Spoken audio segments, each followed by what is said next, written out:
जैसे श्याम बेटा देखिएगा, transfer of title by non owner, word क्या है, न्यू चैप्टर हमारा, transfer of title by non owner, मतलब टाइटल का मतलब ओनरशिप है ना। कौन ट्रांसफर कर रहा है, नॉन ओनर।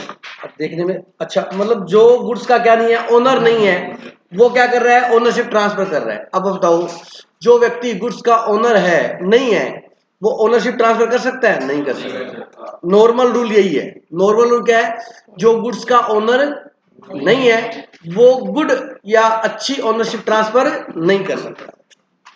एक लेटिन वर्ड हमारा, द लेटिन वर्ड जो है nemo dat quod non habet, इसका मतलब ये होता है बेटा कि जो उसका मालिक नहीं है वो आगे किसी और को अपना मालिकाना हक नहीं दे सकता। ये हिंदी में मतलब था।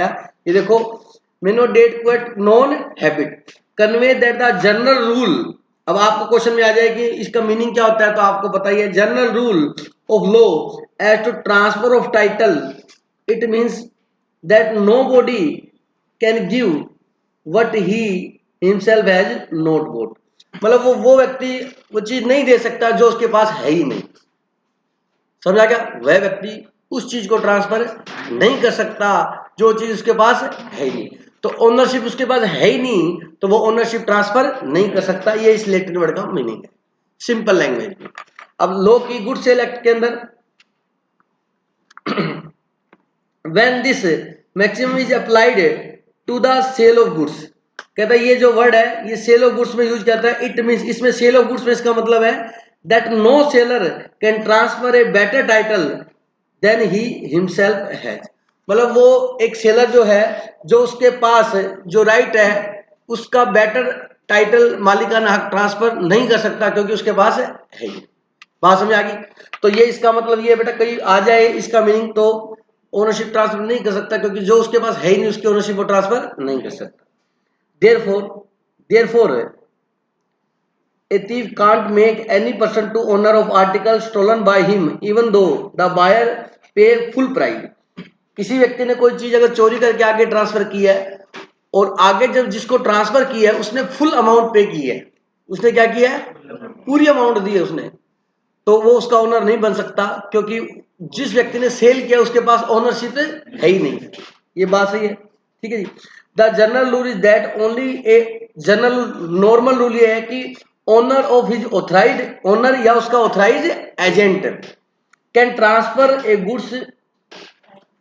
Goods title to the buyer, मतलब जनरल रूल यही है कि या तो गुड्स का मालिक या उसका एजेंट ओनरशिप क्या कर सकता है, ट्रांसफर कर सकता है, और कोई व्यक्ति ओनरशिप ट्रांसफर नहीं कर सकता। जनरल रूल, जनरल रूल का मतलब है नॉर्मल। अब इसके कुछ है एक्सेप्शन। क्या बेटा, एक्सेप्शन क्या, ये तो जनरल रूल है ना, नॉर्मल रूल ये है। इसके एक्सेप्शन ये है कि इन केसेस के अंदर, इन केसेस के अंदर वो ओनर नहीं भी है तो अगले को ओनरशिप ट्रांसफर कर देगा। ये एक्सेप्शन है, अपवाद है। जनरल रूल यही है कि जो ओनर नहीं है वो ओनरशिप ट्रांसफर नहीं कर सकता। बिल्कुल सही है बात, आपको पता है, लेकिन उसके कुछ एक्सेप्शंस है, ये आपको याद रखना। ये एक्सेप्शन ही पूरा एक चैप्टर है, बड़े आराम से समझना, बहुत इजी है, रियलिटी बता रहा हूं और बहुत अच्छे से समझ में आ जाएंगे आपको। देखिए number 1, sale by a person under the implied authority to the owner और ट्रांसफर बाय द स्टॉपल। सुनना जरा, मान लीजिए एक कार है, इसका मतलब होता है, मैं बता, sale by a person under the implied authority. Implied समझते हो, इंप्लाइड अथॉरिटी मतलब उसको परमिट कर दिया, बिना लिख के बिना बोले, मतलब बाय कंडक्ट, बाय कंडक्ट समझ गए। उसके व्यवहार से, एटीट्यूड से ऐसा लग रहा था कि उसने उसको क्या कर दिया, ऑथराइज कर दिया। समझ आ गया। या और ट्रांसफर बाय स्टॉपल, स्टॉपल का मतलब होता है कि अपने आप को ओनर शो करना, प्रदर्शित करना, शो करना। स्टॉपल का मतलब क्या है, शो करना। ये वर्ड्स कुछ अलग होते हैं, उनको हमेशा ध्यान रखना। डॉक्ट्रिन ऑफ स्टॉपल अप्लाई और नॉट अप्लाई, मतलब कोई किसी अपने आप को उस चीज का ओनर दर्शाता है, ये पहले भी आया था स्टॉपल, क्या दर्शाता है, ओनर। और दूसरा जो उसका एक्चुअल ओनर है वो खड़ा भी है फिर भी वो कुछ नहीं बोल रहा। इट मीन्स क्या, कि वो ये बात मान, उसके गाड़ी के सामने कहता है ये गाड़ी मेरी, मैं आपको सेल कर रहा हूँ, याद आया कि नहीं आया? वो कुछ बोल ही नहीं रहा, तो इसका मतलब साइलेंट हो गया, वो क्या दे रहा है? एक्सेप्टेंस दे रहा है, याद आया? स्टॉपल का मतलब है अपने आप को शो करना, प्रदर्शित करना कि मैं ऐसा करने की क्या दे रहा हूँ? परमिशन दे रहा हूँ। समझ आ गई मेरी बात? तो पहला एक्सेप्शन ये है बेटा कि अगर इंप्लाइड अथॉरिटी दी है या ट्रांसफर करने का मतलब स्टॉपल से शो हो रहा है तो वो ओनरशिप ट्रांसफर कर देता है। तो अगर वो ओनर नहीं भी है ना तो भी उसको अच्छी ओनरशिप मिल जाएगी। सुनना एग्जांपल, मान लीजिए कार है, एक्स नाम का एक व्यक्ति है, उसकी कार है वो उसके फादर साहब के नाम पे है। किसके नाम पे है? मतलब लीगल जो आरसी है, रजिस्ट्रेशन सर्टिफिकेट, आरसी का मतलब रजिस्ट्रेशन सर्टिफिकेट, वो उसके फादर साहब के नाम से। उसका एक फ्रेंड आया उनके घर पे, कहता यार कार बहुत अच्छी है। बैठा, अंकल नमस्ते, नमस्ते अंकल भी बैठे, चाय पीने लगे। कहता यार कार बहुत अच्छी है। वो कहता लेनी है? कहता हाँ। कहता मेरी कार है, मैं बेच दूंगा तेरे को। उसके पापा जी वहीं बैठे हैं, कुछ नहीं बोल रहे। अब उसको पता ये फादर साहब है, ये इनका बेटा है, और बेटा डील कर रहा है फादर साहब के सामने, और प्रॉपर्टी किसके नाम है? फादर साहब के नाम है, और फादर साहब आराम से बैठे हैं। तो आप क्या मानोगे बताओ? क्योंकि पिताजी और बेटा एक ही बात है। इसका मतलब पिताजी ने इसको कहा होगा बेटा गाड़ी बेचनी है, चल इसके नाम है तो ये जाके वहां से मेरे नाम ट्रांसफर करा देगा। बोलो समझ में आएगी नहीं? अब उसने गाड़ी सेल कर दी मान लीजिए 5 लाख रुपए में, और उसने गाड़ी ले ली। तो बताओ उसका बेटा जो था वो लीगल ओनर था? नहीं था, लीगल ओनर नहीं था। लेकिन अगले ने उसको गुड फेथ पे, क्या बेटा? क्या बेटा? गुड फेथ पे, गुड फेथ वर्ड जरूर आएगा हर पॉइंट के अंदर। क्या आएगा? गुड फेथ का मतलब क्लियर कर देता हूं पहले, बार बार गुड फेथ आएगा हर पॉइंट में। गुड फेथ का मतलब है कि वो जो कॉन्ट्रैक्ट कर रहा है और जो व्यक्ति अपने आप को ओनर बता रहा है वो उसी को ओनर मान रहा है, और उसके पास ऐसा कोई डाउट करने का रीजन नहीं है कि वो इसका ओनर नहीं है। मतलब वो विश्वास कर रहा है कि यही ओनर है। ये होता है गुड फेथ। हर पॉइंट में गुड फेथ आएगा, हर पॉइंट में क्या आएगा? Good faith. तो इसलिए मैंने गुड फेथ बता दिया आपको। तो अब वो उसके सामने कर दिया। अब ओनरशिप उसने डील होगी, वो कार ले गया। बाद में उसके फादर साहब 3 दिन बाद कहते नहीं ये कार मैंने तो बेची नहीं। उसने जाके एफआईआर लॉन्च करा दी, मेरी कार चोरी होगी। समझ लो? बाद में हो गया तो कोर्ट में केस गया। तो अगर अब देखो वैसे डिसीजन तो कोर्ट का होता है। अब कोर्ट अगर ये जस्टिफाई कर देते हैं कि गुड फेथ पे हुआ था तो कोर्ट उसको ओनर मानेगा। किसको मानेगा? जिसने खरीदी है। मान लो शाम ने खरीदी शाम को, तो ओनरशिप ट्रांसफर मानेगा कोर्ट उस केस को। वो तो कोर्ट डिसाइड करेगा, लेकिन अपने कोर्ट के केस लो में नहीं जाना। हमारे से, हम कोर्ट नहीं है, हम जज नहीं, हमें डिसाइड नहीं करना। हमें तो जो डिसाइड हो चुका है ना वो मालूम होना चाहिए। तो किस बात समझा कि कोर्ट डिसाइड करता है, वो कोर्ट की जिम्मेवारी है। हमसे कभी भी केस डिसाइड नहीं कराएगा। हमसे जो डिसाइड हो चुका है वो पूछ सकता है। पूरी सीए के अंदर ध्यान रखना इस बात का। हमसे कोई केस डिसाइड नहीं करवाएगा वो, ठीक है? चलिए, sometime the owner of the goods by his act और कंडक्ट, उसके काम से या उसके कंडक्ट से, और ओमिशन बाय गलती से। ओमिशन मतलब गलती, वो बैठा है गलती से कह यार मेरे से गलती होगी, मैंने कहा नहीं, तो भाई गलती होगी तो सजा भुगत, मैं तो ओनर मान लिया तेरे बेटे को। ठीक है? Omission causes the buyer to believe that the seller of the goods has the authority to sell them. और सेलर को, बायर को ये लगता है कि इसको सेल करने की क्या है? अथॉरिटी है। पिताजी की चीज बेटा ही बेचेगा, और कौन बेचेगा? इससे बड़ी अथॉरिटी क्या होगी? फादर साहब बैठे हैं, बेटा डील कर रहा है, फादर साहब चुपचाप बैठे हैं, इसका मतलब क्या हुआ? कंसेंट है उसकी। बोलो बेटा। In such a situation if the buyer buy the goods the owner is precluded from the denying from the sale authority to sell। तो बेटा उसके केस में वो इससे मना नहीं कर सकता। सेलर की उसकी अथॉरिटी उसको दी हुई है, ये माना जाएगा, और उसको अच्छी ओनरशिप ट्रांसफर होगी। अगर कोर्ट में भी जाएगा, अगर वो प्रूव कर देता है कि मैंने गुड फेथ पे लिया था और इसके जो लीगल ओनर ने उसको ऑथराइज किया हुआ था या इम्प्लाइड किया हुआ था या उसके एक्ट से या उसके कंडक्ट से ये लग रहा था कि उसने उसको ऑथराइज किया हुआ है, तो इस केस में फिर अपने नॉर्मल ओनरशिप ट्रांसफर हुई मानी जाएगी, मतलब बायर को ओनर मानेंगे। तो ये एक्सेप्शन हो गया कि वो नॉन ओनर था उसका बेटा, तो भी उसने क्या ट्रांसफर होगी? Ownership transfer. नॉर्मल रूल क्या है? नहीं कर सकता। एक्सेप्शन क्या है? कि किसी ने अथॉरिटी दे दी हो या स्टॉपल द्वारा हो। समझ आ गया? सारे पॉइंट आज यहीं याद करेंगे। Number 2, sale by mercantile agent. Mercantile समझता जो बिजनेस में गुड्स बेचते ना उसको बोलते हैं मर्चेंट, होता है ना, उससे इसे वर्ड बना मर्केंटाइल एजेंट। आपके लो का नाम भी मर्केंटाइल लो है। मर्केंटाइल का मतलब बिजनेस में। समझ आ गया? मर्केंटाइल का मतलब बिजनेस, ठीक है। तो ये कहता सेल बाय मर्केंटाइल एजेंट, मतलब मर्चेंट एजेंट, समझ गया, व्यापारी एजेंट, व्यापारिक एजेंट, समझ आ गया? तो अब मेरी बात सुनो, नॉर्मल होता क्या है बेटा, जो गुड्स का ओनर होता है, आप किसी शॉप पे जाते हो बेटा, बड़े बड़े शोरूम पे, मानते हो ये बात? तो शायद बड़े बड़े शोरूम होते हैं, उसका ओनर तो चंडीगढ़ बैठा है और उसका शोरूम गंगानगर अबोर बठिंडा में चल रहा होता है, नहीं होता? तो उसने मैनेजर रखा हुआ है, एजेंट रखा हुआ है, वही गुड्स क्या करते हैं, सेल परचेज करते हैं। आगे बताने की जरूरत नहीं, आपको समझ में आ गई होगी, समझ आ गया? चलिएगा। तो अगर उसका कोई मर्चेंटाइल एजेंट है और वो एजेंट अगर सेल कर रहा है और अगला व्यक्ति क्या कर रहा है, गुड फेथ पे खरीद रहा है, तो ओनरशिप ट्रांसफर हुई माननी चाहिए। बिल्कुल सिंपल पॉइंट है ये। देखो पहले वाले एग्जांपल में दिया था owner, seller under implied authority. Seller मतलब सेल करने वाला, लेकिन वो लीगल ओनर नहीं है, लीगल ओनर कोई और है। मतलब ओनर का मतलब फादर, इसका मतलब सन, और इसका मतलब शाम, शाम ने खरीदी थी। बात समझा गई कि नहीं आगे? चलिए next. When a mercantile agent sell goods, the buyer get a goods title to the goods, although the agent himself is not an owner. The exception is subject to the following condition. कहता है ये exception लागू हो जाएगा इन condition के अंदर। Number 1, the sales must be mercantile agent having possession of the goods or document of title to the goods with the consent of the owner. मतलब जो मर्केंटाइल एजेंट है उसके पास गुड्स का क्या होना चाहिए, पोजीशन होना चाहिए, मतलब उसके कब्जे में गुड्स होने चाहिए, या उसके पास गुड्स नहीं है लेकिन गुड्स के मालिकाना हक वाले क्या है, डॉक्यूमेंट है। क्या बेटा, डॉक्यूमेंट है, ठीक है, of title of the goods with the consent of the owner. और वो डॉक्यूमेंट वो चोरी से नहीं लेके आया किससे लेके आया, ओनर ने अपने कंसेंट से दिया। आपने एक मूवी देखी थी भूतनाथ, देखी है किसी ने, किस देखी है? लगभग सभी ने देखी है, मैंने नहीं देखी हुई।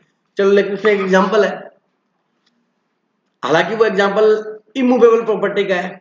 अमिताभ बच्चन की प्रॉपर्टी होती है बेटा, वो उसकी डेथ हो जाती है, उसका बेटा कहाँ रहता है, यूएस में रहता है। तो यूएस में रहता है, वो अपनी प्रॉपर्टी यहाँ पे इंडिया में क्या करता है, सेल करता है। तो खुद आता है नहीं, वो क्या अपॉइंट करता है, एजेंट अपॉइंट। बोलो समझे, क्या अपॉइंट करता है, एजेंट, कि आप इस प्रॉपर्टी को क्या कर दीजिए, सेल कर दीजिए। हालांकि एग्जाम्पल इमूवेबल प्रॉपर्टी का है, लेकिन मैं एग्जाम्पल दे रहा हूँ कि एजेंट अपॉइंट करने का। लेकिन इमूवेबल प्रॉपर्टी में हमारा गुड सेल एक्ट लागू नहीं होता। वैसे ही कोई नॉर्मल मूवेबल प्रॉपर्टी बेचने का अधिकार देता वो एजेंट। बात समझ आएगी नहीं? चलिए, कहता है नंबर 1, उसके पास गुड्स का क्या होना चाहिए, पोजेशन होना चाहिए, या गुड्स के ओनरशिप के क्या होना चाहिए, डॉक्यूमेंट होने चाहिए, ताकि वो किसी को बेच रहा है तो दिखा सके। ठीक है जी। उसके बाद the sales must have been made by him when acting in the ordinary course of business. और वो सेल जो है वो नॉर्मल कोर्स ऑफ बिजनेस में की गई हो बेटा, जिस चीज का वो नॉर्मली क्या करता है, डील करता है। ठीक है सर, इसका मतलब क्या नॉर्मल है, कि नॉर्मल बिजनेस में वो क्या की गई है, सेल की गई है। The sales must have been made by him when the acting in the ordinary course of business. मतलब उसका ऑर्डिनरी कोर्स ऑफ बिजनेस है, उस मर्केंटाइल एजेंट का ये काम करने का, उसके लिए वो ऑथराइज है, वो गुड्स बेचता है और नॉर्मली वो बेच रहा है, तो अगले को डाउट भी नहीं होगा बेटा। अब आप एक परचून वाला है, परचून वाला नॉर्मल क्या बेचता है,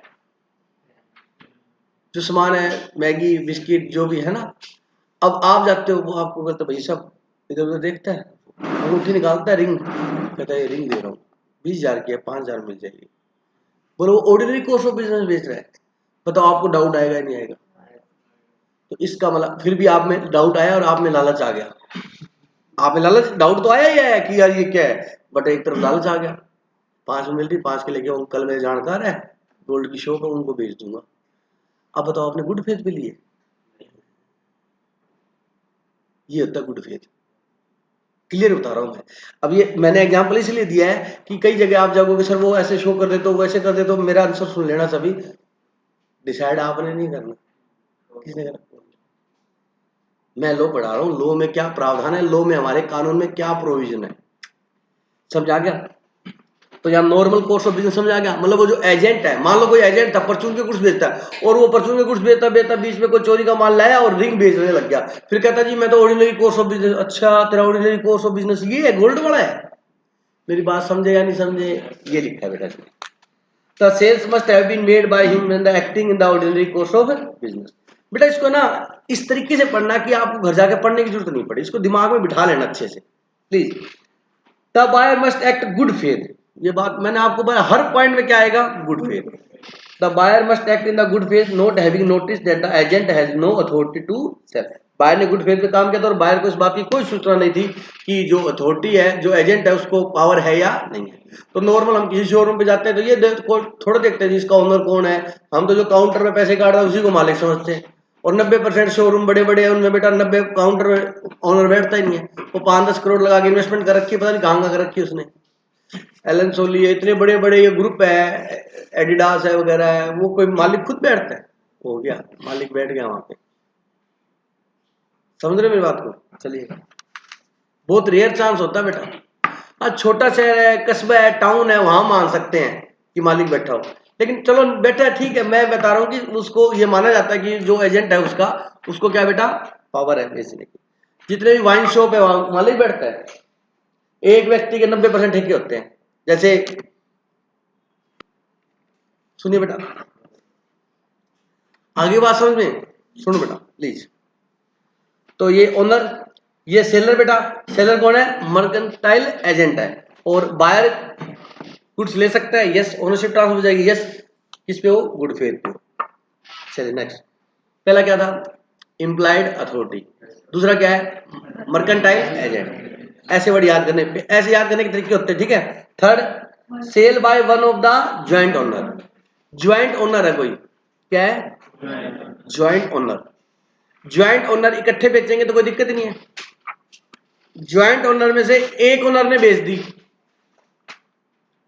तो ओनरशिप ट्रांसफर होगी या नहीं, देखते हैं। Any one of the several joint owner, कहता है सेवरल ओनर थे या ज्वाइंट ओनर थे, उनमें से किसी एक ओनर ने can make a valid sale, वो एक वैलिड सेल कर सकता है, valid sale of the goods if the following condition are satisfied. अगर ये सब इनमें ये कंडीशन पूरी हो जाए तो ज्वाइंट ओनर में से कोई एक ओनर गुड्स की ओनरशिप क्या कर सकता है, ट्रांसफर कर सकता है। लीगल नॉर्मल रूल क्या है, नहीं कर सकता। बट हम क्या पढ़ रहे हैं, एक्सेप्शन, बार बार याद दिलाता रहूंगा, ठीक है। The goods must in the joint ownership, पहली बात गुड्स क्या है, ज्वाइंट ओनरशिप में। Number 2, any one joint owner is in the sole position of the goods with the permission of the other joint owner. मतलब जो single owner बेटा सक्षम cell कर रहा है, वो गुड्स उसकी क्या है, पोजीशन में है। क्या बेटा, पोजीशन में। और वो पोजीशन में जब कब्जा नहीं किया उसने, जबरदस्ती लड़ाई झगड़े से नहीं लिया, उसकी परमिशन से लिया हुआ। किससे लिया हुआ, उससे परमिशन से।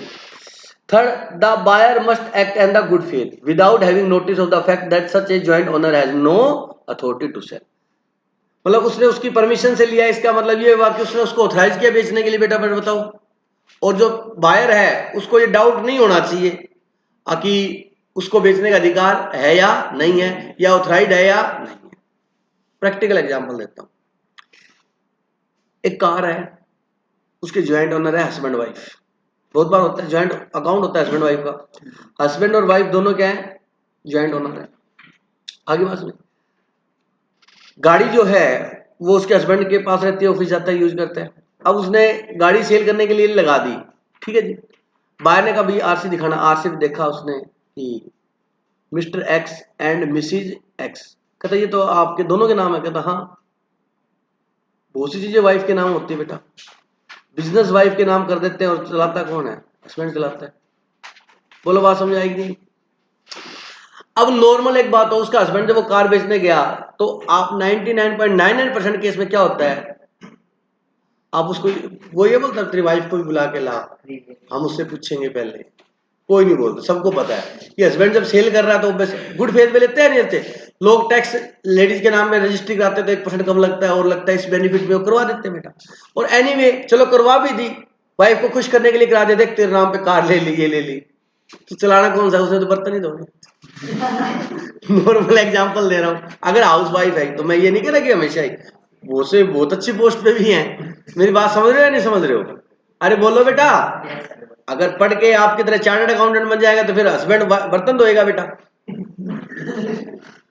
हस्बैंड बर्तन धोएगा। अब मैंने एक जानकार उससे मैं यार तू घर पे काम करता फिर क्या है, 50,000 लाती, क्या दिक्कत है, अपना आराम से सुबह काम को फ्री हो जाते हैं, उसके बाद बच्चों को स्कूल भेज देता हूँ मैं तैयार करके, उसके बाद आराम से टीवी देखता हूँ। मैडम आती 4 बजे तो मैडम को आते पहले पानी देता हूँ, फिर चाय बना के देता हूँ मैडम को।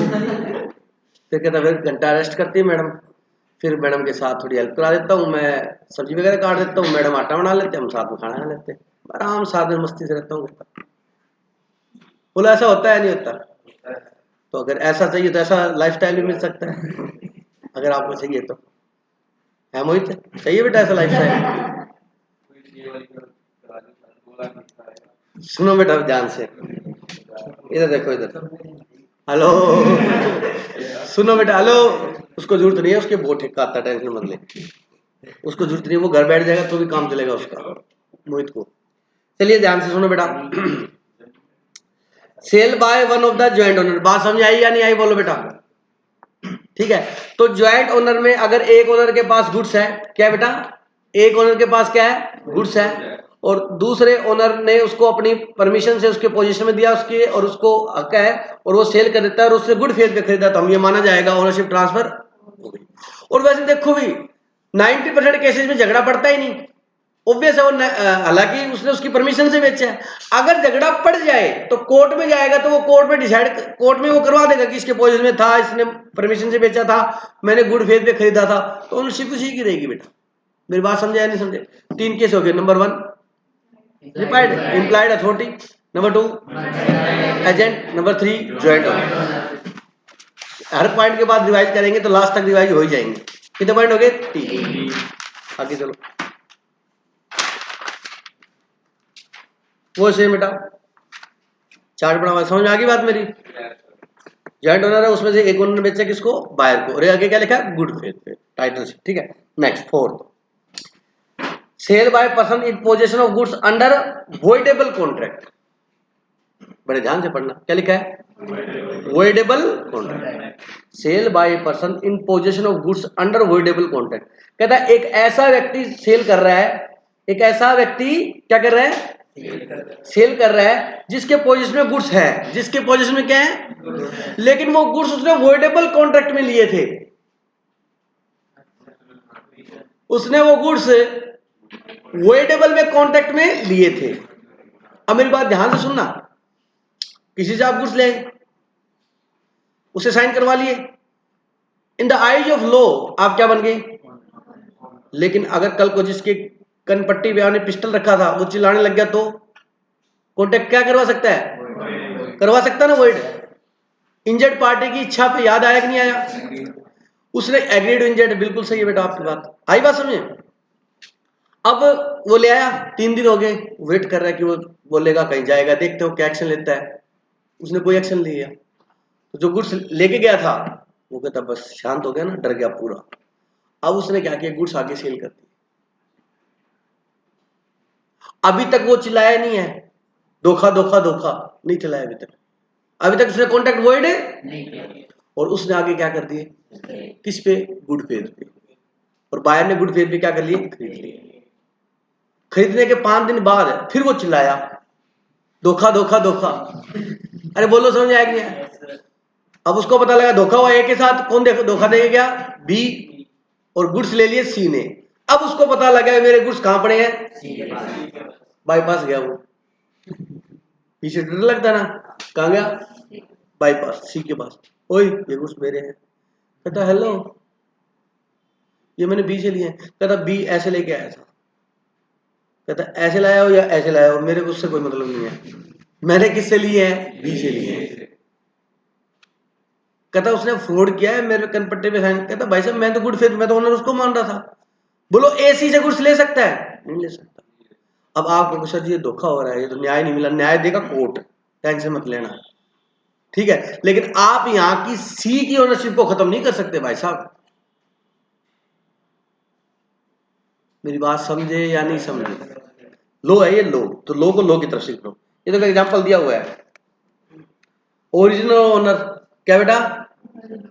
मतलब इंजर्ड पार्टी, अरे बोल लो, या एग्रीड पार्टी, एग्रीड पार्टी या इंजर्ड पार्टी, ए ओब्लिक आई लिखा है मैंने, आगे समझ में? अच्छा, इसको गुड्स ओरिजिनल बायर जो खरीद रहा था उसने ले लिए, किस पे लिए?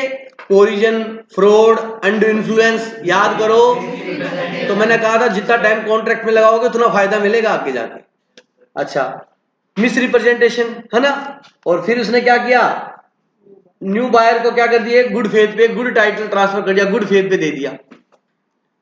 तो बोलो ओनरशिप ट्रांसफर मानी जाएगी? यस। मानी जाएगी। जनरल रूल है कि ओनर होता है वही ट्रांसफर कर सकता है, यहाँ पे नॉन ओनर भी ट्रांसफर मान लिया जाएगा। आगे बात समझे या नहीं? देखो, where a person obtain the goods under the avoidable contract, avoidable का मतलब सबको पता है, by coercion, under influence, example दिए, ठीक है। The sale by such person is valid provided the following condition are satisfied, अगर वो सेल क्या मानी जाएगी, वैलिड मानी जाएगी, अगर ये कंडीशंस क्या हो जाती है, पूरी होती है। The seller has position of goods under avoidable contract, जो व्यक्ति, सेलर मतलब ये, हेलो, सेलर का मतलब ये, सर यहाँ तो बाय लिखा हुआ है, इसने एक्चुअल में बाय किए थे और फिर इसने आगे बेचे, समझ आ गया? बोलो बेटा, अरे बोलो। इसने वर्डेबल कॉन्ट्रैक्ट में कुछ लिए, the contract must not have been rescinded at the time of the sale, जब इसने बेचे तब तक उसने कॉन्ट्रैक्ट कैंसिल नहीं किया था, रिजाइंड नहीं किया था, मना नहीं किया था, धोखा नहीं बोला था। बोलो बात समझ आएगी नहीं? Third, the buyer should have acted in good faith, ये तो हमेशा ही रहेगा, हमेशा ये कंडीशन तो हमेशा रहेगी कि बायर ने किस पे खरीदे बेटा, गुड फेथ पे। Good faith without notice of the seller defect of title, उसके दूषित मालिकाना हक के बारे में उसको कोई भी नॉलेज नहीं कि उसकी ओनरशिप क्या डिफेक्टिव है, उसके बारे में उसको। और कोई डाउट है क्या? पहला क्या था?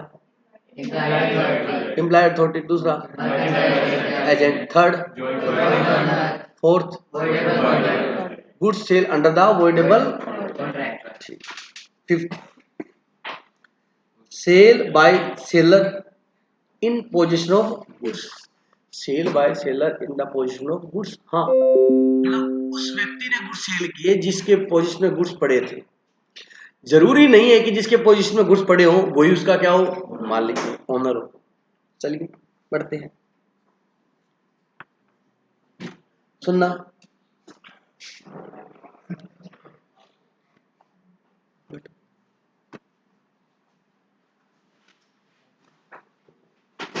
लेट के हो गया बेटा,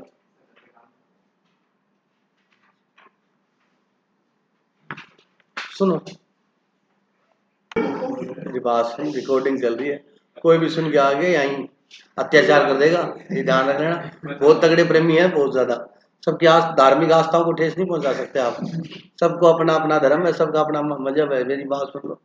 हाँ, बाबा है वो।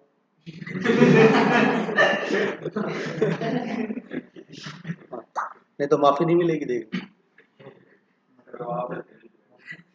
सुनो बेटा प्लीज, वहां से भी कृपा बरसती है, खुद को छोड़ के। हो सकता अपने बैच में से तेरे को कोई जवाब दे दे।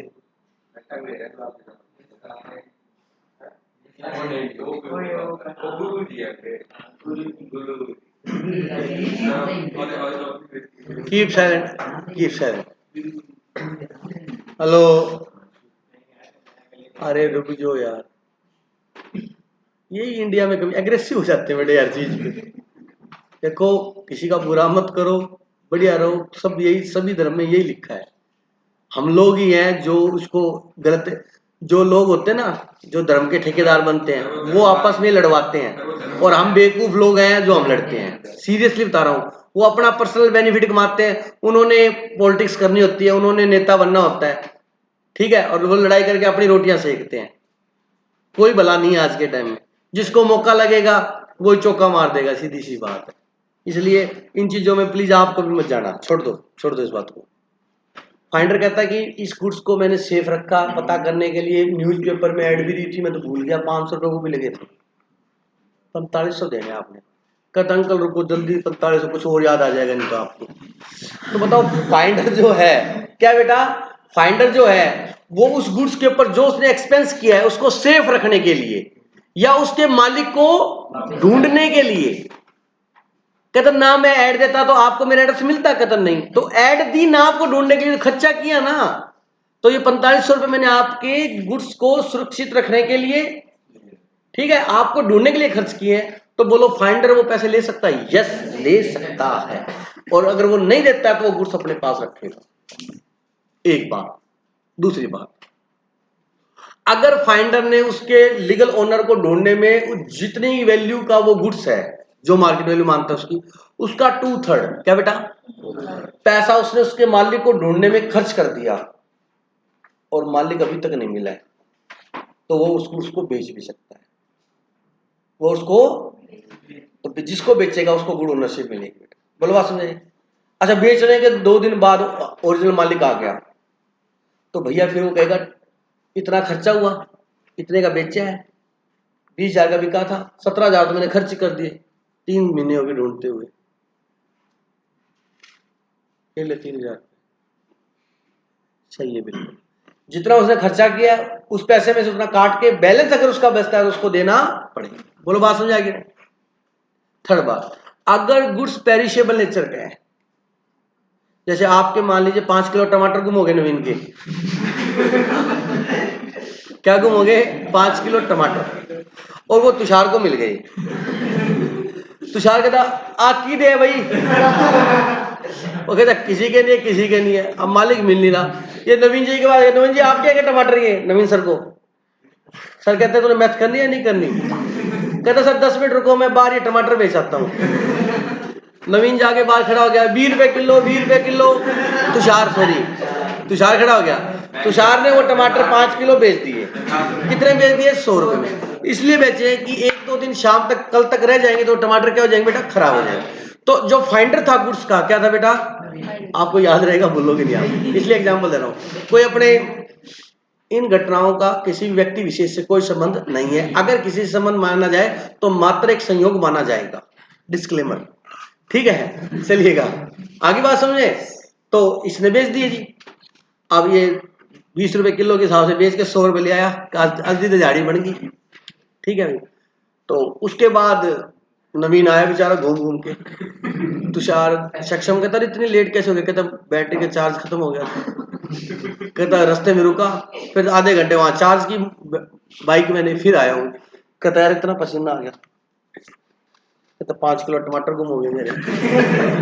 कहता अच्छा तेरे थे क्या? कहता हाँ। कहता यार क्या यार, 200 रुपए किलो रेट था उनका, क्योंकि टमाटर अभी 200 रुपए हुए थे बेटा अभी, तब की बात है। सुनना, 1,000 रुपए लगे थे। तो आपने बताया कि वो तो तुषार अभी बेच के आया, तुषार के पास गया, तुषार बोलता भाई 100 रुपए के बेचे हैं, 100 ले ले ये ले। कहता 2,000 के लाया था। बोले और 2,000 सॉरी 1,000 रुपए के लाया था। 1,000 रुपए मांग सकता? नहीं मांग सकता, क्योंकि जो इसने बेचने में यूज किया है, पैसा आया वो ही दे सकता है। उसके बाद ये कहता मैंने तो ढूंढने के लिए ऑटो में बैठ के तेरे को ढूंढ भी रहा था, कोई मालिक मिल जाए, 20 रुपए वो भी खर्च कर रहे थे मैंने, तो 80 बचे, तो 80 ले सकता है। तो पेरिशेबल नेचर अगर गुड्स का है तो फाइंडर जो है, अगर उसको लगता है कि गुड्स खराब हो जाएंगे और उसका ओनर नहीं मिल रहा है, तो गुड्स को क्या कर सकता है? सेल कर सकता है, और उसको अच्छी ओनरशिप मिलेगी। जिसने भी टमाटर खरीदे उसको बढ़िया सब्जी बना सकता है घर जाके, कोई दिक्कत नहीं है। ये लिखा हुआ है इधर, पढ़ लीजिए। फाइंडर वाला पढ़ो बेटा जल्दी। Please keep silent, no talking. Yes please come on the topic, read out. Sale by the finder of goods. A finder of goods stand in the position of the bailee. किसकी position में होता है वो? बेली, मतलब उसके position में है वो गुड्स, उसके पोजीशन में। बेली का मतलब कि वो उसका मालिक नहीं है, बट उसके कब्जे में है, ठीक है? तो बेली जहां पर बढ़ जाता है ना, तो उसकी ये ड्यूटी बनती है कि उस गुड्स को वो वैसे ही रखे जैसे वो खुद के गुड्स को रखता। समझ आ गया? मतलब उसकी सेफ्टी के लिए, उसकी प्रोटेक्शन के लिए, एक नॉर्मल ह्यूमन बीइंग का जो केयर करता है, वैसे उसकी जो गुड्स की क्या करें? केयर करें, ठीक है? ये मतलब है। He is not the owner of the goods found but can transfer the better title to be the buyer than himself has. जो उसके पास नहीं है ना, under certain circumstances followed the owner can't be found with the reasonable due diligence. उसने बहुत ढूंढने की कोशिश की, बड़े इश्तिहार दिए अखबार में, बट मालिक है कि आया ही नहीं। He found he refused to pay lawful charges of the finder. भूमिका जी कहती है अंकल रख मोबाइल, 4500 मैं नहीं देती, क्योंकि मोबाइल 3,000 का है, मैंने एक्सचेंज ऑफर में डाला था, उसने 3,000 लगाए थे, रख मैं नहीं देती 4500। बोल सकते हैं यस। अगर वो रीजनेबल अमाउंट जो उसने खर्च किया उसको पैसे नहीं दे रही है, तो वो उसको गुड्स को देने से मना कर सकता है, यस कर सकता है, और वो उस गुड्स को आगे बेच सकता है। Now if the goods are in danger और पेरिशेबल, टमाटर, ठीक है? If the lawful charge of the finder is finding the real owner and preserving the goods found amount at least 2/3 of the value of the goods found, तो भी उस goods को क्या कर सकता है? बेच सकता है। कब बेच सकता है? जब उसके पोजीशन में हो। जब उसने वो चार्जेस लगे थे वो देने से क्या कर दिया, मना कर दिया, या ओनर को ढूंढने में 2/3 खर्च कर दिया तो ओनर मिला भी नहीं तो भी, और गुड्स डेंजर या पेरिशेबल नेचर के हैं तो भी क्या कर सकता है, रीसेल कर सकता है। कोई डाउट है किसी को? कितने पॉइंट हो गए? 8। Next, sale by pawnee. मैंने बताया था आपको, क्या? पोनी, PAWN सुनना, क्या होता है? बेली ही होता है। क्या होता है बेटा? बेली। पोनी का बेली या पोनी एक मतलब है जिसके कब्जे में क्या है, गुड्स है, लेकिन वो उसका ओनर नहीं। जैसे कि तुषार, आपने किसी व्यक्ति के पास लोन लिया 2 लाख रुपए का, उसने कहा भाई साहब लोन दे दूंगा बट कुछ मेरे पास गिरवी रखना पड़ेगा। आपने अपने गोल्ड रिंग या गोल्ड का जो भी सामान था, चेन वगैरह, वो उसके पास रख दी, तो वो उसका क्या बन गया? बेली। क्या बन गया बेटा? या पोनी। समझा गया? आपने कहा कि 3 महीने बाद मैं आपको पैसे वापस दे दूंगा और मैं अपने ये ज्वेलरी क्या ले जाऊंगा, वापस ले जाऊंगा। अब उसने क्या किया, आपने जो ज्वेलरी दी थी, रिंग दी थी और एक चैन दी थी, वो उसको कहता है ये अच्छा डिजाइन नहीं है, सुंदर नहीं लग रहा। उसने ज्वेलरी शॉप को देके, अब आपने उसकी शॉप पे देखा कि ये वाली चैन बना दे, रस्से वाली। रस्से वाली देखते ना, होती है, कहीं देखा होगा रस्से वाली। आई बात समझे?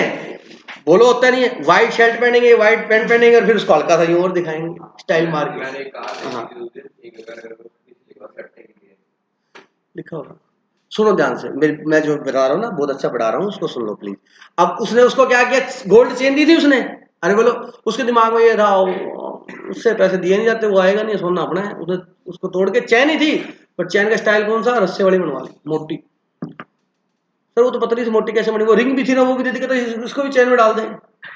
समझ आ गया मेरी बात? क्या मतलब 2 तोले की वो थी, 2 तोले की तो कहते 4 तोले इकट्ठी कर दे, इन दोनों का अमलगामेशन कर दे।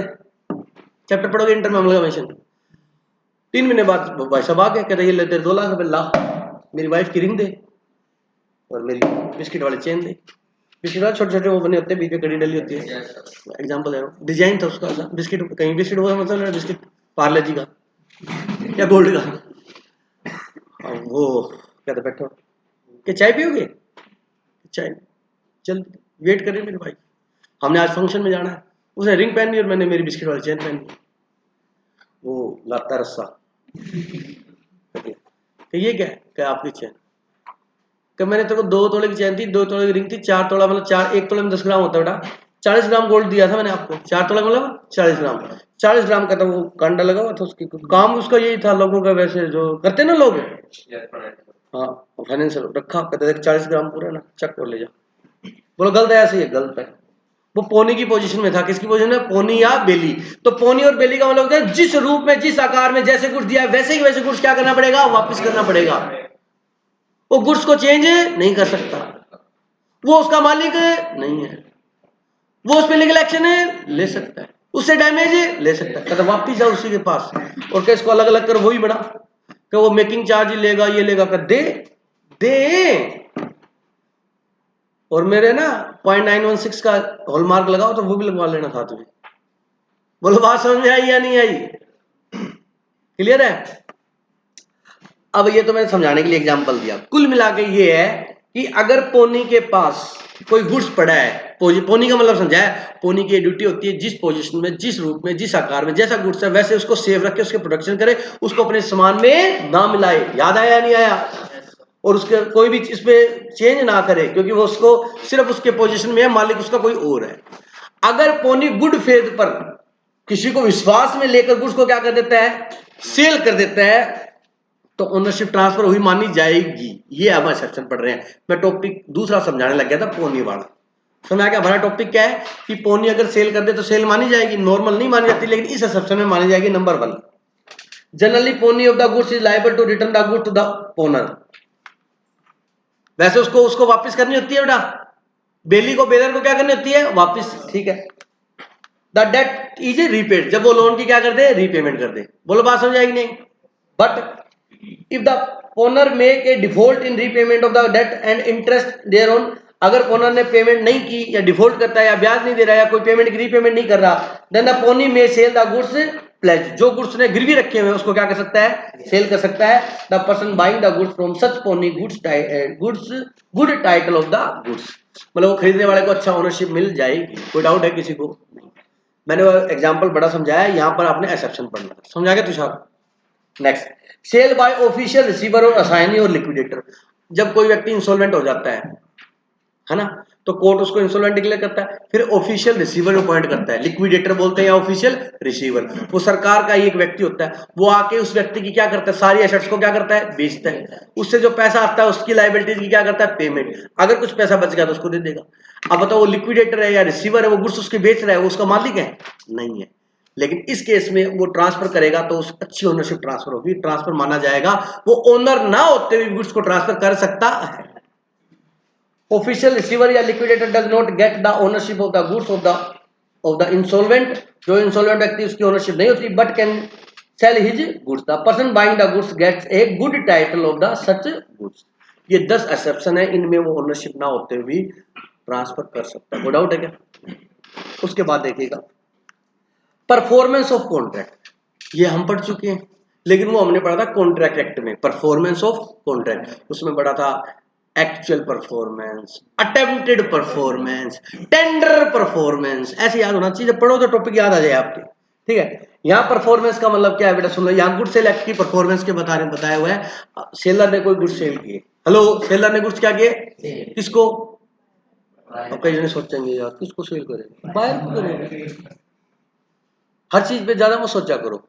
सेलर ने गुड्स सेल किया किसको, बायर को, और मान लीजिए सेलर ने बायर ने बोला कि मेरे को ये क्वालिटी के चाहिए, इस क्वालिटी के चाहिए, इतनी क्वांटिटी चाहिए, 100 पीस चाहिए, इस क्वालिटी के चाहिए, 7 तारीख को चाहिए, रात को 12 बजे नहीं चाहिए, दोपहर में 12 बजे चाहिए, और गंगानगर में चाहिए, मतलब क्वालिटी, क्वांटिटी, टाइम और प्लेस उसने फिक्स कर दिया, ठीक है, कब हो जाएगा, कहता अब बता पैसे, कहता 2 लाख, कहता डन।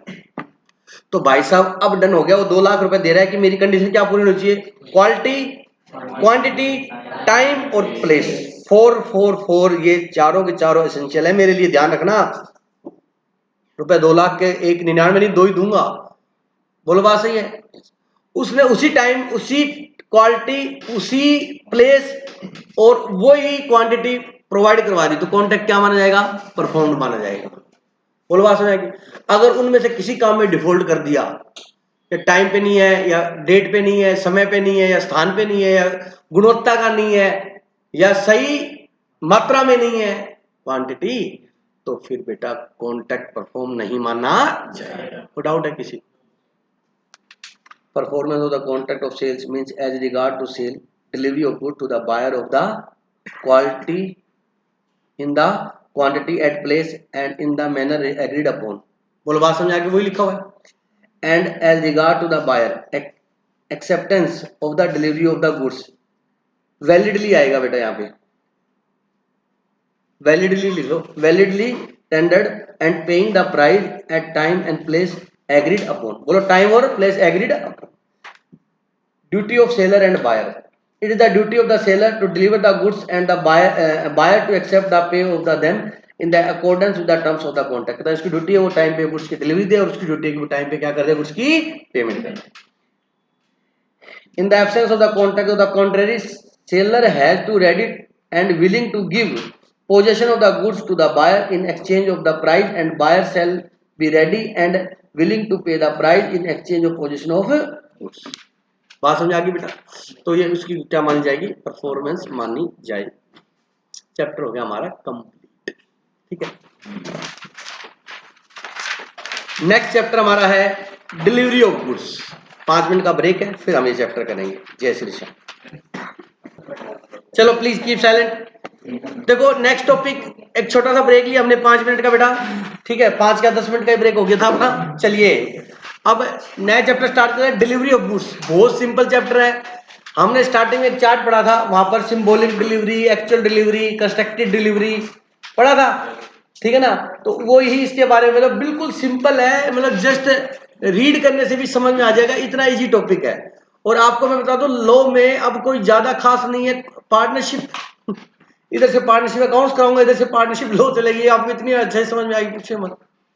पार्टनरशिप में तो ये है कि आप सुबह आओ 10 बजे, शाम को 5 बजे आओ, पार्टनरशिप एक्ट खत्म। मजाक नहीं कर रहा, बहुत इजी है। मैं तो सोच रहा हूँ एक दिन ऐसा ही करें कि सुबह 10 बजे आए, शाम को 5 बजे आए, पार्टनरशिप खत्म। चलिएगा। डिलीवरी ऑफ गुड्स, कौन? Delivery of goods, please.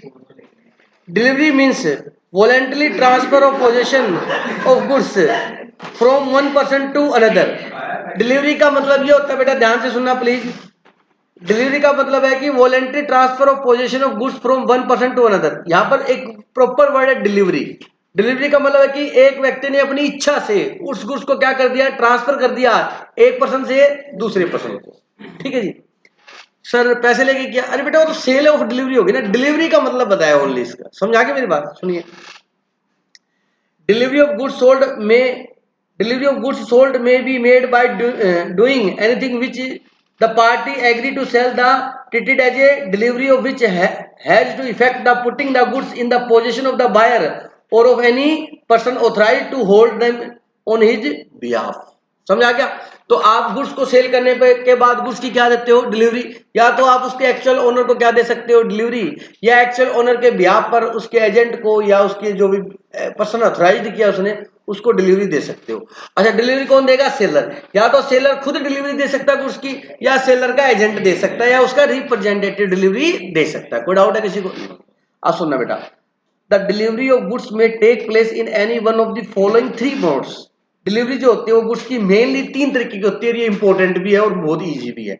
Number 1 actual delivery. सुनना भाई, हेलो, आपने ये मोबाइल परचेज किया 10,000 का, मैंने आपको मोबाइल दे दिया, ये क्या होगी, एक्चुअल डिलीवरी। बोलो बात समझे, मतलब आपने दिया वो एक्चुअल डिलीवरी है। ठीक है। Actual delivery is a manual transfer. ये क्या है, क्या मैंने मैनुअल ट्रांसफर किया आपको, ठीक है, of the goods sold to the buyer. In other words, where the goods are handed over by the seller to the buyer और to his authorised agent, it is said to be actual delivery of the goods. समझ आ गया? आप उसकी delivery किसको दे सकते हो, owner को या उसके ऑथराइज्ड रिप्रेजेंटेटिव को डिलीवरी दे सकते हो। आगे देखना, for example, A sell a TV to B. A ने टीवी किसको बेचा, बी को। A gives physical delivery of TV to B, it is a actual delivery. आप शोरूम पे गए, सैमसंग का एलईडी परचेज किया आपने, वहां से उससे लिया और डिलीवरी ले गए, दैट इज एक्चुअल डिलीवरी। जो नॉर्मल हम कुछ खरीदते हैं शॉप पे जाके, अभी आर्यन पैकेट खरीद के खा के आया जो, वो क्या थी बेटा, एक्चुअल डिलीवरी थी। क्या थी बेटा, एग्जाम्पल दिया, कमाल होगी, एग्जाम्पल दी, वो क्या थी बेटा, एक्चुअल डिलीवरी थी। आपने जाके जैसे स्पाइसेस आगा पे ऑर्डर किया, वहां पे बर्गर लिया, और वो एक्चुअल डिलीवरी, मैनुअल डिलीवरी हुई बेटा।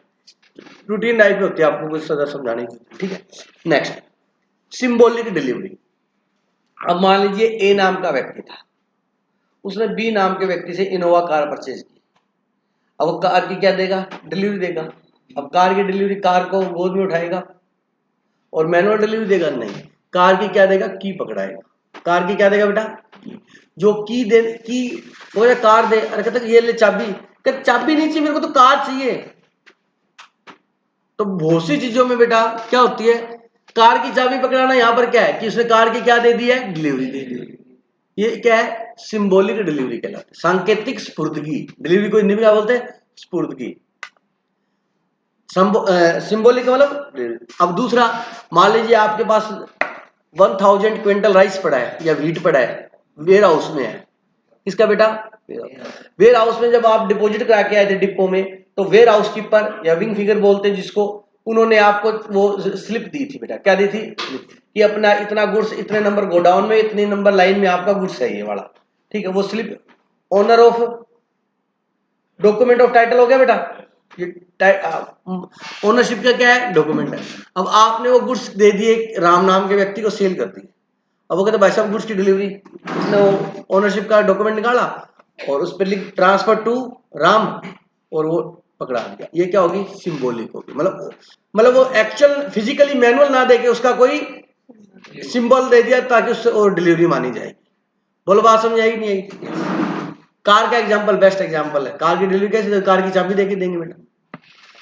Symbolic delivery is the mode of delivery of goods under which the goods are not physically handed over to the buyer, but the seller does something which has the effect of putting the goods in possession of the buyer. Seller ऐसा कुछ काम करता है जिससे वो goods का position जो है, मालिकाना हक जो है, वो बायर के पास आ जाए। वो उसको चाबी देगा, वो स्टार्ट करेगा, अपने घर ले जाएगा, तो बोलो ओनरशिप उसके डिलीवरी होगी या नहीं होगी।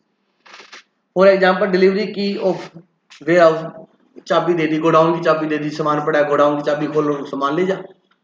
मान लीजिए मेरी फैक्ट्री में गोडाउन है, वहां से मैंने गुड्स पड़े थे और वो गुड्स मैंने क्या कर दिया सेल, तो वो आया भाई साहब गुड्स के वो आए हैं व्यक्ति, कहते वो गाड़ी लेके आए हैं, माल चाहिए थे, वो कहते ये ले चाबी, गोडाउन चाबी देने का मतलब क्या हो, गोडाउन खोलो ले जाए इसमें से, ये क्या होगी symbolic delivery.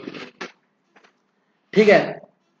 For example delivery of goods of warehouse containing goods sold, या रेलवे रिसिप्ट, बेटा याद है ना, बताया था, या बिल ऑफ लैडिंग, या अदर डॉक्यूमेंट जो भी वेयर हाउस वगैरह के जो लीगल डॉक्यूमेंट है वो पकड़ाए, वहां से जाके डिलीवरी ले लो बेटा। रेलवे रिसिप्ट में गुड्स आपके रेलवे के पास पड़े हैं, आप वो स्लिप लेके जाओगे, आपको गुड्स से डिलीवरी मिल जाएगी। बोलो बात समझ आएगी। ये एग्जाम्पल दिया बेटा की का इसके अंदर। ठीक है। थर्ड बेटा कंस्ट्रक्टिव और फिक्टिशियस डिलीवरी और डिलीवरी बाय अटोरमेंट। समझ आ गया, सुनना बेटा ध्यान से। Constructive delivery take place when a seller does some act where express his intention to transfer the property in the goods sold to the buyer. For instance, if a bailey is holding goods on behalf of the seller and the seller order to the bailey in the presence of the buyer to hold the goods sold for the use of the buyer, it is a constructive delivery of goods. दोबारा पढ़ना।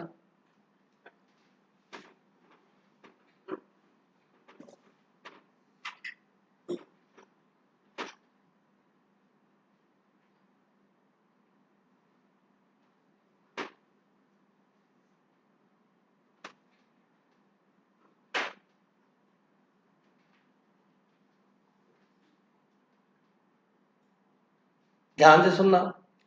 अगली क्या बोला मैंने, symbolic delivery समझ आ गया। Ownership का डॉक्यूमेंट दिया या की दी, वो सिंबॉलिक थी। अब क्या है कंस्ट्रक्टिव या फिक्टिशियस। सुनना मेरी बात। एक वेयर हाउस है बेटा, वेयर हाउस के अंदर आपका 1000 टन राइस पड़ा है और वो 1000 टन राइस आपने गोडाउन में रखा हुआ है। तो जो गोडाउन में रखा हुआ है, जिसके गोडाउन में रखा हुआ है, वेयर हाउस कंपनियां होती है बड़ी बड़ी, उनका काम क्या होता है वेयर हाउसिंग का। लोगों के गुड्स अपने वेयर हाउस में लेते हैं और वो क्या लेते हैं, उनसे रेंट लेते हैं। तो बड़ी बड़ी कंपनियां वेयर हाउसिंग, ठीक है, वहां पर आपका गुड्स रखा हुआ है। ठीक है। तो जो वेयर हाउस कंपनी ने आपका गुड्स रखा हुआ है अपने गोडाउन में, वो क्या है, बेली है वो। अरे बोलो, क्योंकि उसके पोजीशन में आपका गुड्स है, लेकिन मालिकाना हक आपका है, ओनरशिप आपकी है उसकी, उसका जिम्मेवारी है। अब बड़े बड़े कोल्ड स्टोर होते हैं, हम वहां पे फ्रूट रखते हैं, उनको क्या पे करते हैं, रेंट। तो उस फ्रूट को वो टेम्परेचर मेंटेन रखते हैं उसमें, ताकि फ्रूट क्या ना हो, खराब ना हो, तभी तो कोल्ड स्टोर बोलते हैं। अरे बोलो ना, तभी तो 12 महीने आपको फ्रूट मिलने लग गया आजकल हर। अब जैसे कि केला आता है, एप्पल आता है, ठीक है, जब उनका सीजन होता है तो सही रेट में मिलते हैं, लेकिन वैसे 300-400 रुपए किलो कभी मर्जी आज भी मैंगो मिल जाएगा आपको। हालांकि मैंगो का सीजन अक्टूबर होता नहीं है, लेकिन मिल जाएगा 500 रुपए केजी आपको आज भी। बोलो आजकल होने लग गया कि नहीं होने लगा, किस वजह से होने लग गया, कोल्ड स्टोर टेक्निकल यूज होती, टेक्निक्स यूज होती है उसके अंदर। समझ आ गई मेरी बात। तो वो जो आपका गुड्स जिस वेयर हाउस में पड़ा है, जिसके पोजीशन में पड़ा है, उसको अपना मानेगा नहीं, अपना नहीं मानेगा आप मालिक, वो उसकी क्या करेगा, सेफ्टी रखेगा, वॉच करेगा उसको, उसकी प्रोटेक्शन रखेगा। तो वो वेयर हाउस कंपनी है, वेयर हाउस कीपर है, वो क्या है, बेली है या पोनी है। समझ आ गई मेरी बात क्या, उसके पास पड़ा है ना, नहीं पड़ा, बोलो बेटा। अच्छा, अब क्या हुआ, वो 1000 टन राइस आपने किसी राम नाम के व्यक्ति को सेल कर दिया, डील डन होगी। अब वो कहता जी ये लो ओनरशिप के डॉक्यूमेंट के टाइटल, कहता नहीं नहीं रखो, मैं गुड्स अभी लूंगा नहीं, गुड्स अभी वेयर हाउस में रहने दो, क्योंकि मैं आगे सेल क्या करूंगा, आफ्टर 3 मंथ करूंगा। मैंने गुड्स ले लिया, अगले को 3 महीने बाद जरूरत है, तो वो क्या करेगा, वेयर हाउस कीपर जो है, रजिस्टर में किसका नाम था, ए का, और खरीदे किसने, मान लो बी ने, तो वो रजिस्टर में से ए का नाम कट करके ओनरशिप में किसका नाम लिख देगा, बी का। समझ आ गया। और बोलो उसने अपना नाम कटवा के उसका नाम लगवा दिया वहां पर, और गुड्स जहां रखे थे वहीं रखे हुए हैं, तो इसको आप क्या मानोगे, कंस्ट्रक्टिव या फिक्टिशियस डिलीवरी। अब आप कई बच्चों के दिमाग में आते सर गुड्स तो वहां से हिले ही नहीं, जैसे थे वैसे ही पड़े थे, डिलीवरी हुई नहीं, इसको डिलीवरी मानेंगे। इसको क्या मानेंगे? डिलीवरी। समझ आ गया? एग्जाम्पल पढ़ लीजिए आप सब जल्दी से।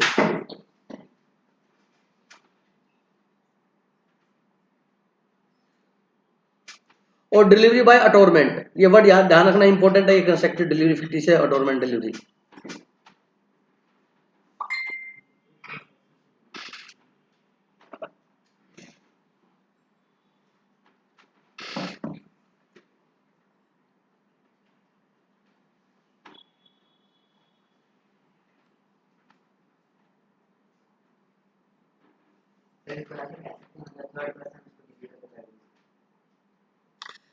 गुड्स वहीं रहेंगे, गुड्स में मूवमेंट नहीं हुई, गुड्स में मूवमेंट नहीं हुई। अब मैंने ओनरशिप के डॉक्यूमेंट दे दिए, वो जाके रेलवे में जाके अपने गुड्स लेके जाएगा ना, तो गुड्स में क्या होगी? मूवमेंट होगी। एक जगह से गुड्स कहां जाएंगे? लेकिन कंस्ट्रक्टिव में गुड्स की मूवमेंट नहीं होती है, सिर्फ ओनरशिप चेंज हो जाती है। कल को वो व्यक्ति ये नहीं बोल सकता कि मेरे को डिलीवरी नहीं दी तूने, मैं दे रहा था, तूने गुड्स वही रखे हैं, आगे का रेंट भी कंपनी को वो पे करेगा, और रजिस्टर में नाम भी चेंज हो गया बेटा उस कंपनी का, जिसने सेलर का, जिसने बाई किया उसका नाम आ गया, और डॉक्यूमेंट भी उसके पास चले गए, लेकिन गुड्स वहीं रखे हुए हैं। बोलो समझे कि नहीं आएगी? जीएसटी में एक वर्ड पढ़ोगे, मूवमेंट। जीएसटी कब लगती है? जब गुड्स में क्या होती है? मूवमेंट होती है। पढ़ोगे, बहुत कुछ पढ़ने को मिलेगा अगर पढ़ोगे तो। पहला क्या था? एक्चुअल, मैनुअल, एक्चुअल एक ही बात है। दूसरा सिंबॉलिक, तीसरा कंस्ट्रक्टिव, फोर्थ फॉरवर्ड या फ्यूचर बोलते हैं। मतलब जिस गुड्स की आप डिलीवरी अभी कांटेक्ट कर लिया, लेकिन आपने कहा डिलीवरी मैं दूंगा जब मेरा शिप आ जाएगा, मतलब फ्यूचर में कोई गुड्स आने वाले होंगे उसके, और उसने डिलीवरी देने का वादा कब किया है? Future. That is forward delivery. कोई डाउट है किसी को? तो ये चार तरीके की डिलीवरी पढ़ी बेटा हमने, गुड्स की इस तरीके से डिलीवरी हो सकती है। अब जो सिंपल क्वेश्चन है, rules relating to delivery of goods, कहता है डिलीवरी ऑफ गुड्स के क्या क्या रूल होते हैं। सिंपल रूल है, बिल्कुल आप पढ़ोगे एकदम बिल्कुल। Following are the rules relating to delivery of goods from seller to buyer. Number 1, mode of delivery. जब भी बेटा, जब भी गुड्स की डिलीवरी की बात होगी तो पहले मोड डिसाइड होगा कि डिलीवरी किस प्रकार से दी जाएगी। डिलीवरी कहां पे दी जाएगी? गंगानगर जाएगी, दिल्ली जाएगी, कहां पे? पूरा डिसाइड होना चाहिए या नहीं होना चाहिए? नंबर 1, सबसे पहले क्या? Mode. A seller can deliver the goods by any mode which put the goods or has effect of putting the goods in the possession of the buyer or his agent। जो buyer को या उसके agent को delivery कब देगा, किस position में देगा, कैसे देगा, डिलीवरी का मोड फिक्स किया जाएगा। बोलो बात समझ आएंगे? ठीक है। Number 1, concurrent condition. Concurrent condition का मतलब होता है कि वो डिलीवरी के समय कंडीशन लगा सकता है उसके बराबर में, पैरेलल, कि पेमेंट दोगे तभी डिलीवरी दूंगा, अगर आपने पेमेंट नहीं दी तो डिलीवरी नहीं दूंगा। या मैं कुछ पार्ट गुड्स का रख लूंगा, वो पार्ट कब दूंगा? जब आप मेरे को पेमेंट दे दोगे। तो मतलब कोई भी कंडीशन है गुड्स के साथ क्या लगा सकता है? डिलीवरी के साथ। तो कॉन्करेंट का मतलब पैरेलल, समानांतर। समझ आ गया? तो फिर वो कंडीशन पूरी होगी तभी उसकी क्या मिलेगी? गुड्स की डिलीवरी मिलेगी। कोई डाउट है किसी को? देखो, concurrent condition, payment and delivery of concurrent condition in this, in the absence of the contract to the contrary. कहता अगर बराबर में आपने कोई दूसरा कॉन्ट्रैक्ट नहीं किया हुआ, the seller has a right, seller को ये राइट होता है, and willing to give position of the goods to the buyer in exchange for the price. बिल्कुल बात सही है। आपने कहा अंकल ये मैगी का पैकेट देना, वो कहता ये लो, कहला 10 रुपए। कहता अंकल 10 रुपए तो मैं परसों दूंगा। कहता मैगी का पैकेट वापस दे दे। बोल ले सकता है, बिल्कुल ले सकता है। अगले की इच्छा उधार में दे या ना दे, बोलो समझ आएगी नहीं आएगी बात? चलिए, कॉन्करेंट कंडीशन डाल दी तो फिर वो कंडीशन पूरी करनी पड़ेगी। Buyer to apply for delivery. Normal क्या होता है? देखो मेरी बात सुनो, अगर कॉन्ट्रैक्ट में कुछ नहीं लिखा हुआ तो सेलर को बताओ डिलीवरी कब देनी चाहिए? जब बायर मांगेगा तब। बोलो बात समझ आएगी? नॉर्मल कुछ भी नहीं लिखा है, डील हो चुकी है, तो ये नहीं है कि सेलर बार बार फोन करे अपने गुड्स ले जा, गुड्स ले जा, भाई कहां पहुंचाऊं ना, उसकी कोई जिम्मेवारी नहीं है। जिम्मेवारी किसकी है? बायर की, क्योंकि गुड्स उसके है ना, ओनरशिप उसकी है ना, तो उसको गुड्स की क्या करनी चाहिए? डिमांड करनी चाहिए। तो नॉर्मल रूल है, ठीक है। Buyer to apply for delivery, कहता है मेन बात डिमांड कौन करेगा? डिलीवरी की बायर करेगा, ठीक है। इन the absence of the contract of the contrary, अगर देखो कोई कॉन्ट्रैक्ट नहीं किया, अगर कोई कॉन्ट्रैक्ट किया हुआ है कि तू डिलीवरी देगा, इस प्लेस पे देगा, फिर तो बात अलग है। अगर जनरल कोई भी कॉन्ट्रैक्ट नहीं किया हुआ है तो क्या है बेटा? The seller is not bound to deliver the goods until the buyer apply for the delivery. तो सेलर की कोई जिम्मेवारी नहीं बनती डिलीवरी देने की जब तक कि बायर गुड्स की डिलीवरी ना मांगे। कोई डाउट है तो बोलो, बोलो बेटा। Fourth, place for delivery of goods. कई बार क्या होता है, कॉन्टैक्ट हो जाता है, उसके बाद कहता है भाई साहब ये गुड्स का हाँ ले रहा हूँ, कैसे कर, दिल्ली दे दे। तो भैया गंगानगर की बात हुई थी, दिल्ली गुड्स का भाड़ा लगेगा वो कौन देगा, तू देगा। झगड़ा हो गया कि ये कब फाइनल हुआ था मैं दिल्ली दूंगा, समझ लो। तो प्लेस भी बहुत इंपॉर्टेंट है डिलीवरी का। क्या बेटा, प्लेस। अब देखो क्या रूल है, place for delivery of goods. Buyer and seller are entitled to decide to place of delivery of goods by an agreement between them. वैसे तो बायर और सेलर दोनों एग्रीमेंट करेंगे जब डिसाइड करेंगे कि गुड्स की डिलीवरी कहाँ होगी। बोलो बेटा। सच एग्रीमेंट में भी एक्सप्रेस और इम्प्लाइड, और वो एग्रीमेंट क्या हो सकता है, एक्सप्रेस या इम्प्लाइड हो सकता है। अब इम्प्लाइड तो मान लीजिए फॉर एग्जांपल कोई व्यक्ति आता है कि भाई साहब गंगानगर में गया और गंगानगर में क्या कहते हैं, भाई साहब मेरे को कार चाहिए। गंगानगर में जाके क्या कहता है कि मेरे को कार चाहिए, आल्टो आल्टो चाहिए, क्रेटा चाहिए, जो भी चाहिए। क्या कब चाहिए, कि आप 15 नवंबर को डिलीवरी लूंगा मैं, 15 नवंबर को। क्या ठीक है, ओके डन। फिर 15 नवंबर को उसने फोन किया कि भाई साहब मेरी कार, कहता हाँ भाई साहब रेडी है। कहता ठीक है मैं दिल्ली हूँ, मेरे को डिलीवरी दे दो। तो भाई साहब आपने ये कब कहा था कि आप दिल्ली डिलीवरी लोगे, वो भी इतने प्यार से, भाई साहब मैंने ये कब कहा था कि गंगानगर लूंगा। बट एग्रीमेंट की बातों से क्या लग रहा था आपको, क्या लग रहा था बता दो, आप बता दो यार, कॉमन सेंस लगा के बता दो, क्या लग रहा था, गंगानगर लग रहा था, क्योंकि डील कहाँ हुई थी, क्या समझ रहा था वो। तो यहाँ पे इम्प्लाइड ऐसे पता लग जाता डिलीवरी कहाँ लेगा। इसका रिवर्स एग्जाम्पल कर लो, वाई से वर्षा। शोरूम पे जाके कहाँ पूछ के आया, दिल्ली में, और फिर गंगानगर आके था भाई साहब डिलीवरी करवा दो। कहाँ है, कहता गंगानगर हूँ। मेरी बात समझ में। Place of delivery of goods उन दोनों के एग्रीमेंट से डिसाइड होगा। सच एग्रीमेंट में भी एक्सप्रेस और इम्प्लाइड हो सकता है। Where there is no agreement as to place of delivery between the party the following rule will apply. अगर उनको डिलीवरी का कोई भी एग्रीमेंट नहीं हुआ तो रूल ये लागू होगा। क्या रूल होगा, देखो table. Delivery of goods sold at the place at which they are at the time of the sale. कहता वो प्लेस माना जाएगा जहां पर सेल का एग्रीमेंट हुआ, मतलब गंगानगर में हुआ था ना, तो डिलीवरी भी काम मानी जाएगी। बोलो बात समझ आएगी नहीं। Delivery of goods agreed to be sold. Delivery of goods agreed to be sold at the place at which they are at the time of the agreement to sell. अगर एग्रीमेंट टू सेल है तो जहां पर agreement to cell हुआ है वहीं पर क्या मानी जाएगी बेटा, डिलीवरी मानी जाएगी। Third, delivery of goods not existence at the time of agreement at the place at which they are manufactured or produce. अगर जिस दिन कॉन्ट्रैक्ट हुआ तो गुड्स अभी रेडी नहीं थे, तैयार नहीं थे, तो ये माना जाएगा जहां पर गुड्स मैन्युफैक्चरिंग होंगे वहीं डिलीवरी दी जाएगी। ये कब माना जाएगा लोकेश, जब एग्रीमेंट में कुछ नहीं लिखा हुआ है तब। कोई डाउट है किसी को। अब हमने क्या देखा तुषार, इसमें place of delivery. Normal agreement में जो लिखा वो प्लेस माना जाएगा, अगर नहीं लिखा हो तो ये रूल लागू है। कोई डाउट है किसी को। फिर अब आती है टाइम। क्या बेटा, time of delivery of goods. मतलब इस चैप्टर में डिलीवरी के बारे में सारा बताया हुआ है। पिछले चैप्टर में क्या बताया था, नॉन ओनर के बारे में बता रखा था सारा। और इससे अगला चैप्टर लास्ट है छोटा सा, अनपेड सेलर का डिटेल्ड में दे रखा है। फिर इसके बाद छोटा सा एक क्यूट सा ऑक्शन सेल है, खत्म हो गया।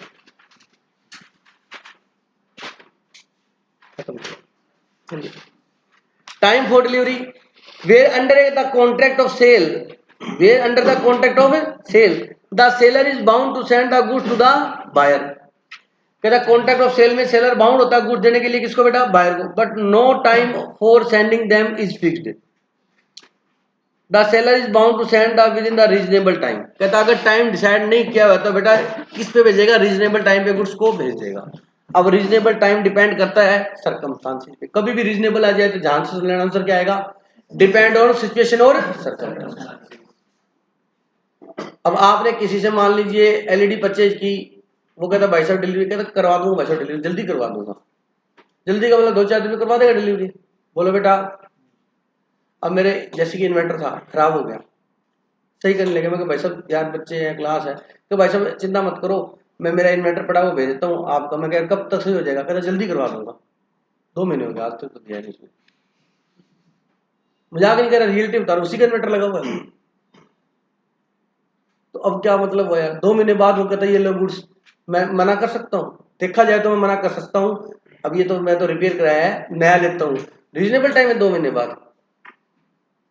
आप घर पे गए पड़ोस की दुकान में, अंकल वो क्रंची नट्स वाले देना, बेटा अभी वैन आने वाली है, दे दूंगा, अभी शाम तक घर को दे दूंगा। 2 महीने बाद अंकल को याद आया, आपके घर पे भेजा, आप क्लास में थे, अंकल ये पैकेट 2 महीने बाद याद आया आपको। रीजनेबल टाइम है क्या इसका बताओ। अब कैटरिंग के लिए आप किसी के आपने बोला जी हमारे घर पे शादी है 23 नवंबर की, देव उठनी 11 से 23 नवंबर की, है ना। तो आपने कहा जी क्या कर, चलो 23 नवंबर, कहता यार देखता हूँ 23 तारीख बुक है या नहीं है, चलो मैं देख के बता दूंगा आपको बुक है या खाली है। अब वो 23 नवंबर को फोन करता भाई साहब आप शादी कर लो आके, खाली है 23 को। मेरी बात समझ रहे हो। मतलब मैं कहने का मतलब है कि रीजनेबल टाइम किस पे डिपेंड करेगा, सर्कमस्टांसेस पे डिपेंड करेगा बेटा। किस पे डिपेंड करेगा, कहता है अगर कुछ भी नहीं लिखा हुआ टाइम के बारे में तो रीजनेबल टाइम में गुड्स की क्या हो जानी चाहिए, डिलीवरी हो जानी चाहिए। ठीक है। Where terms like directly, without loss of time, forthwith and the like are found in the contract, no delay shall be made and seller is expected to make quick and immediate delivery. अगर किसी पर ये लिखा होता है agreement के अंदर तो ये माना जाएगा कि आपको उसमें डिलीवरी में लेट नहीं करना चाहिए और गुड्स की क्विक डिलीवरी होनी चाहिए। अगर किसी एग्रीमेंट में ऐसा वर्ड लिखा हुआ तो एग्जाम्पल दिया है इसने, बात समझ आई या नहीं आई बताओ बेटा। तो अगर किसी, देखो अगर टाइम फिक्स है तो फिर उस टाइम पे डिलीवरी होनी चाहिए, अगर टाइम फिक्स नहीं है तो क्या होना चाहिए, रीजनेबल टाइम में होनी चाहिए। अगर इस तरीके का कोई वर्ड यूज किया हुआ तो quickly, as soon as possible, जो उसके वो डिलीवरी होनी चाहिए।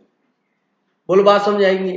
चलिए, goods in possession of third party. फिर फॉर एग्जाम्पल 1 बज गया, आपने लंच करना है, आप स्विगी जोमेटो पे गए और लंच आपने ऑर्डर कर दिया। तो आपने 1 बजे लंच ऑर्डर किया तो आपके दिमाग में क्या होगा, आधे घंटे में, घंटे में, मेट्रो सिटी है तो 15 मिनट में, 20 मिनट में खाना आ जाएगा। खाना लेके वो शाम को 6 बजे आ रहा है, बोलो अगर इस बात पे झगड़ा लग जाए दोनों का और कोर्ट केस हो जाए तो कोर्ट रीजनेबल टाइम मान लेगा शाम को 6 बजे लंच का। हाँ 1 बजे ऑर्डर किया, 2 बजे आया, 2:30 बजे आया, 1:30 बजे आया, रीजनेबल है। शाम को, अब कई बच्चे ना जानबूझ कर 3 बजे आया तो क्या करोगे आप, डिपेंड ऑन सर्कमस्टांसेस। समझ आया।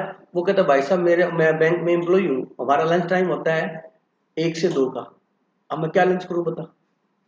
मैं लंच करने जाऊंगा, कस्टमर खड़े हो कहेंगे ये क्या मतलब होता है, कस्टमर तो ज्ञान बांटना शुरू कर देगा। बस इनको तो काम करके राजी नहीं है, तनख्वाह चाहिए इनको, तो फ्री की तनख्वाह चाहिए इनको तो। मेरी बात समझ रहे हो कि नहीं समझ रहे। चलिए, goods in possession of third party. अगर गुड्स कहाँ है बेटा, थर्ड पार्टी के पास है। Where the goods at the time of sale are in the position of the third party, there is no delivery by seller to buyer unless the until such third person knowledge to the buyer that the hold the goods on his behalf. बोलो बात समझ आ गई क्या। तो अगर seller ने goods बेचे किसको, बायर को, और गुड्स किसके पास पड़े हैं, थर्ड पार्टी के पास। सेलर अपने गुड्स बेच के घर जाके सो गया, बायर वेट कर रहा है मेरे गुड्स आएंगे, मेरे गुड्स आएंगे, मेरे गुड्स आएंगे। 3 दिन बाद बायर ने फोन किया, भाई साहब यार तूने पैसे ले लिए, सेल कर दिया, गुड्स का है। अच्छा वो तो राम के पास पड़े, आपने लिए ही नहीं अभी तक। वाह भाई, तेरे भी क्या कहने, इतना लापरवाह इंसान है। तो कम से कम मेरे को बता तो दे कि राम के पास पड़े वहां से, तो यार मैंने सोचा तूने ले लिए होंगे उससे। प्रैक्टिकल एग्जांपल दे रहा हूं भाई, बड़ी ऐसे बायर को पता ही नहीं गुड्स का है, बोलो डिलीवरी मान लोगे आप, नहीं मानोगे भाई साहब, क्योंकि पढ़ लो आप, ये लिखा हुआ है इसके अंदर प्रैक्टिकली।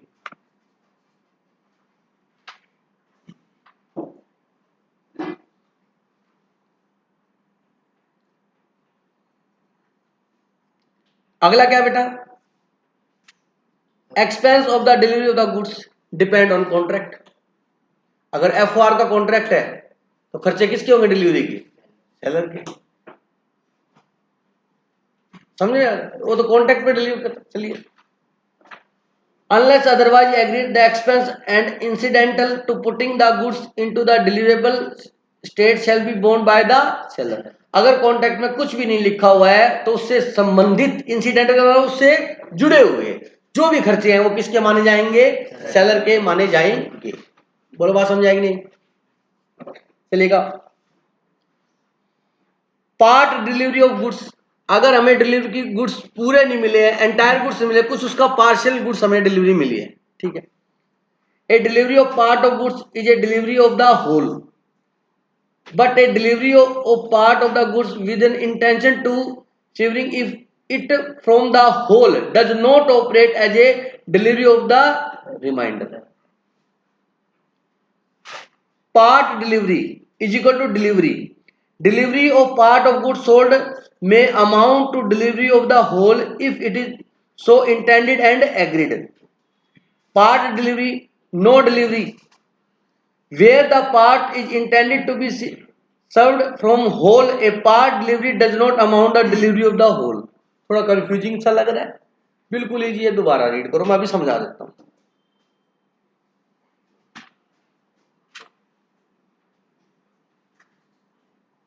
आप आराम से पढ़ोगे, 100% समझ में आएगा।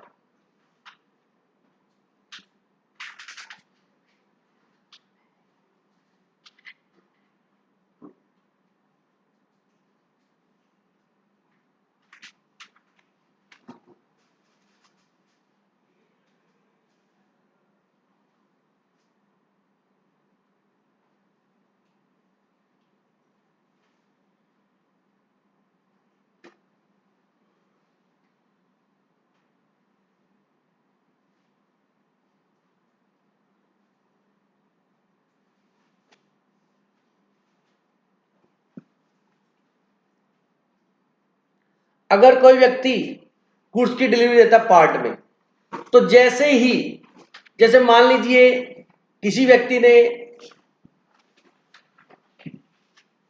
किसी शॉप से 100 टन गेहूं परचेज किया, फैक्ट्री वाले ने मान लीजिए जिसकी मिल है, अब 100 टन गुड्स पड़ा है, ठीक है। अब जैसे ही फर्स्ट गाड़ी लोड होके गई, ट्रक लोड होके गया, और किसको डिलीवरी दे दी? बायर को। और अभी 7-8 गाड़ी भी और आ रही लाइन के अंदर, वो पीछे खड़ी है। जैसे ही फर्स्ट गाड़ी की डिलीवरी होगी, उसकी गोडाउन में पहुंच गया और बाकी गाड़ी लाइन में लगी हुई है, तो ये माना जाएगा उसने पूरी डिलीवरी दे दी। बोलो बात समझ आ गया कि नहीं आ गया?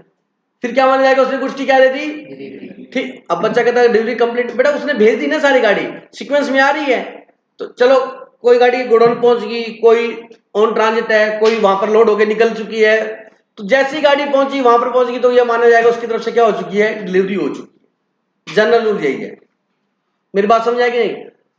अब आता है पार्ट डिलीवरी।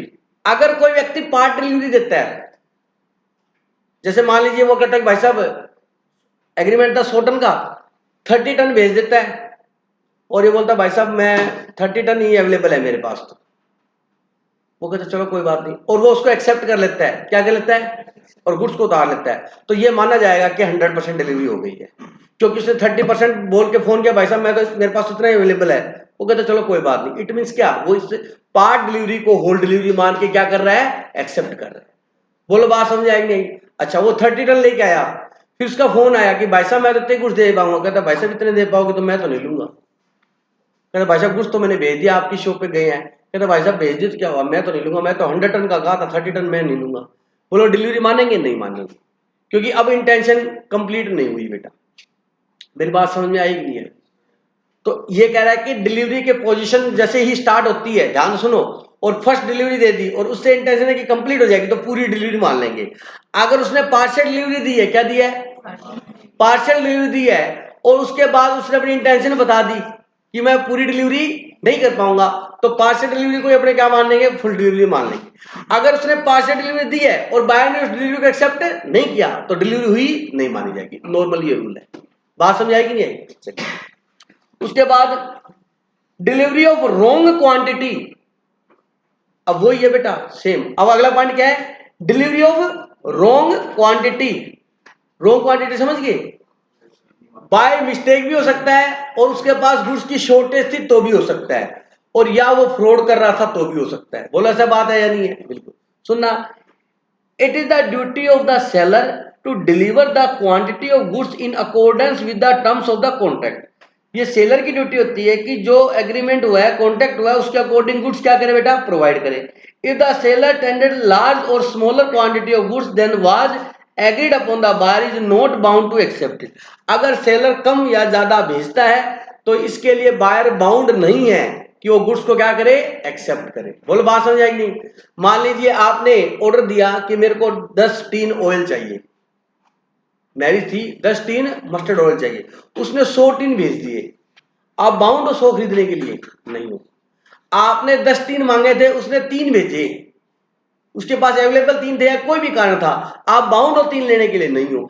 अगर उसने लार्ज क्वांटिटी भेजी या स्मॉल क्वांटिटी भेजी तो आप उसको क्या कर सकते हो, रिजेक्ट कर सकते हो। सुनना, in case delivery of wrong quantity of goods following 3 situation में भी इमर्ज। कहता है इसमें 3 कंडीशन बनती है। Number 1 short delivery. Short delivery समझ गया, आगे कम भेजा। कहता रिजेक्ट द गुड्स, पहला केस तो क्या वो गुड्स को क्या कर सकता है, रिजेक्ट कर सकता है। दूसरा क्या है, accept and pay as per the contracted rate, मतलब 3 टीन भेजे तो पहली बात तो 3 से मना कर सकता है उसको, क्योंकि उसने जो मांगा क्वांटिटी वो नहीं दी। दूसरा क्या है, वो 3 ले सकता है और वो 3 का जो रेट है वही देगा फिर वो उसको। बोलो समझ आएगा। दूसरा एक्सेस डिलीवरी कर दी, मांगे थे कितने 10 और भेज दिए 100, तो क्या रूल है सुनना, रिजेक्ट इन फुल। अब बच्चा पता क्या बोलता है, सर 10 ले ले, अरे अगले के पास ऑप्शन है, कहता मैं तो नहीं उतारता इस इतने को। अब आपने ऑर्डर किया भाई साहब हाफ दाल मखनी लाना, उसने full La the,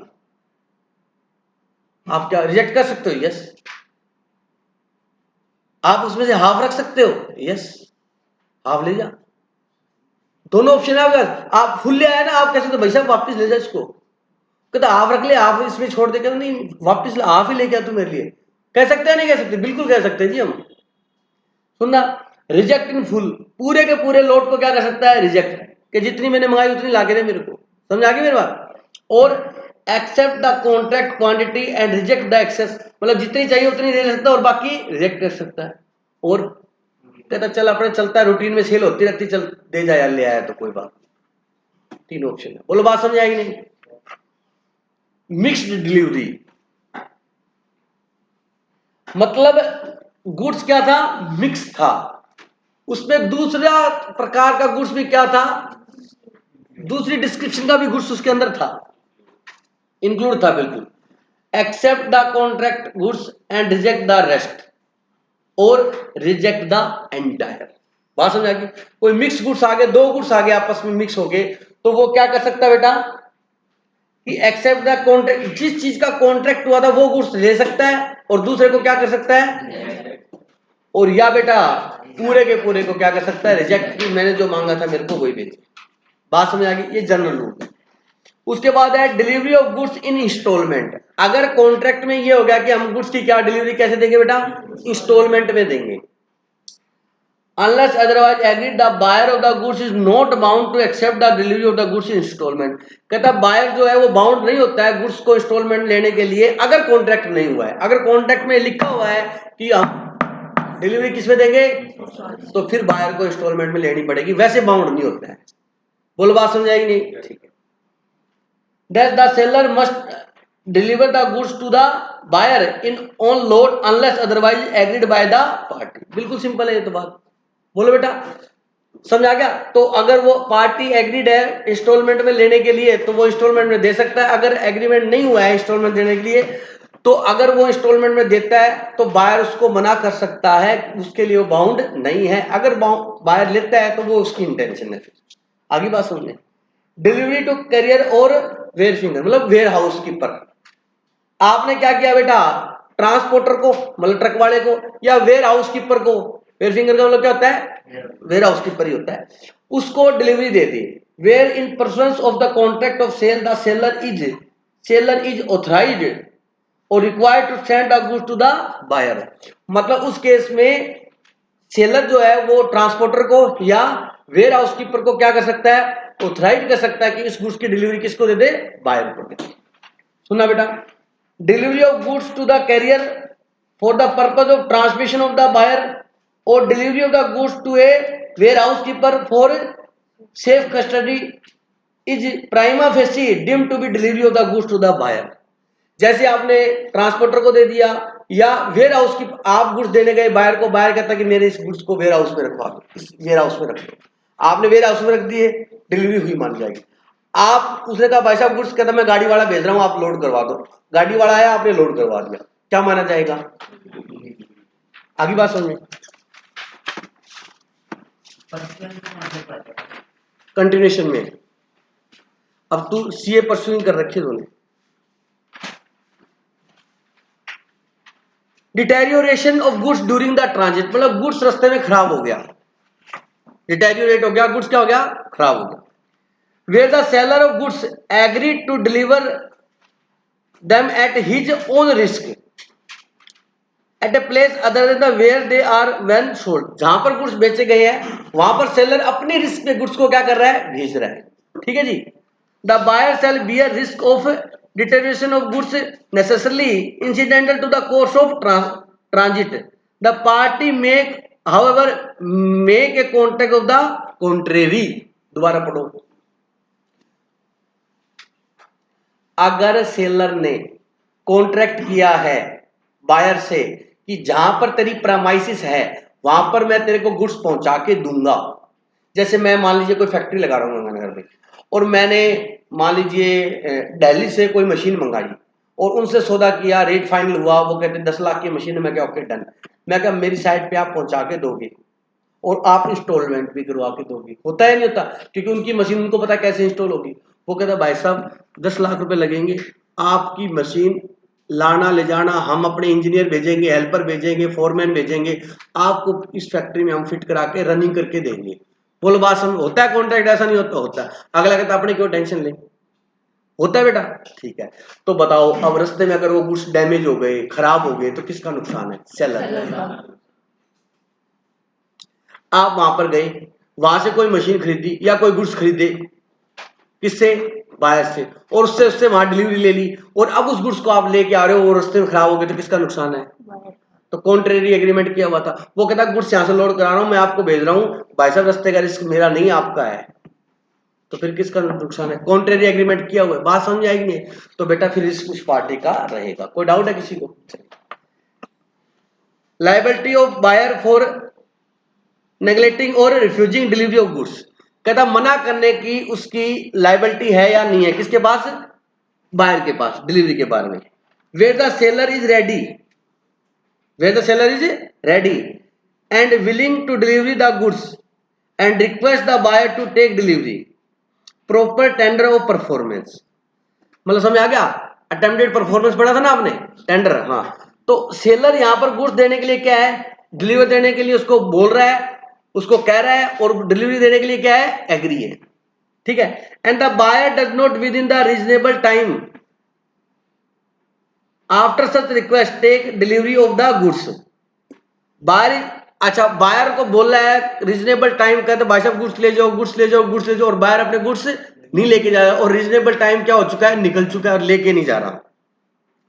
buyer is liable to the seller for any loss, मतलब वो गुड्स वहां पड़े हैं और अगर उस गुड्स को कोई नुकसान हो जाता है और बार बार उसको बोल रहा था भाई साहब आप गुड्स उठा लो, गुड्स खराब हो जाएंगे, मेरे पास स्पेस नहीं है, ये नहीं है, वो नहीं है, और रीजनेबल टाइम के अंदर भी वो गुड्स को नहीं ले गया, तो फिर वो नुकसान किसका है, बायर का नुकसान माना जाएगा, सेलर का नुकसान नहीं माना जाएगा। खत्म बेटा डिलीवरी। नेक्स्ट टॉपिक हमारा है अनपेड सेलर है, वो तो इजी बहुत है,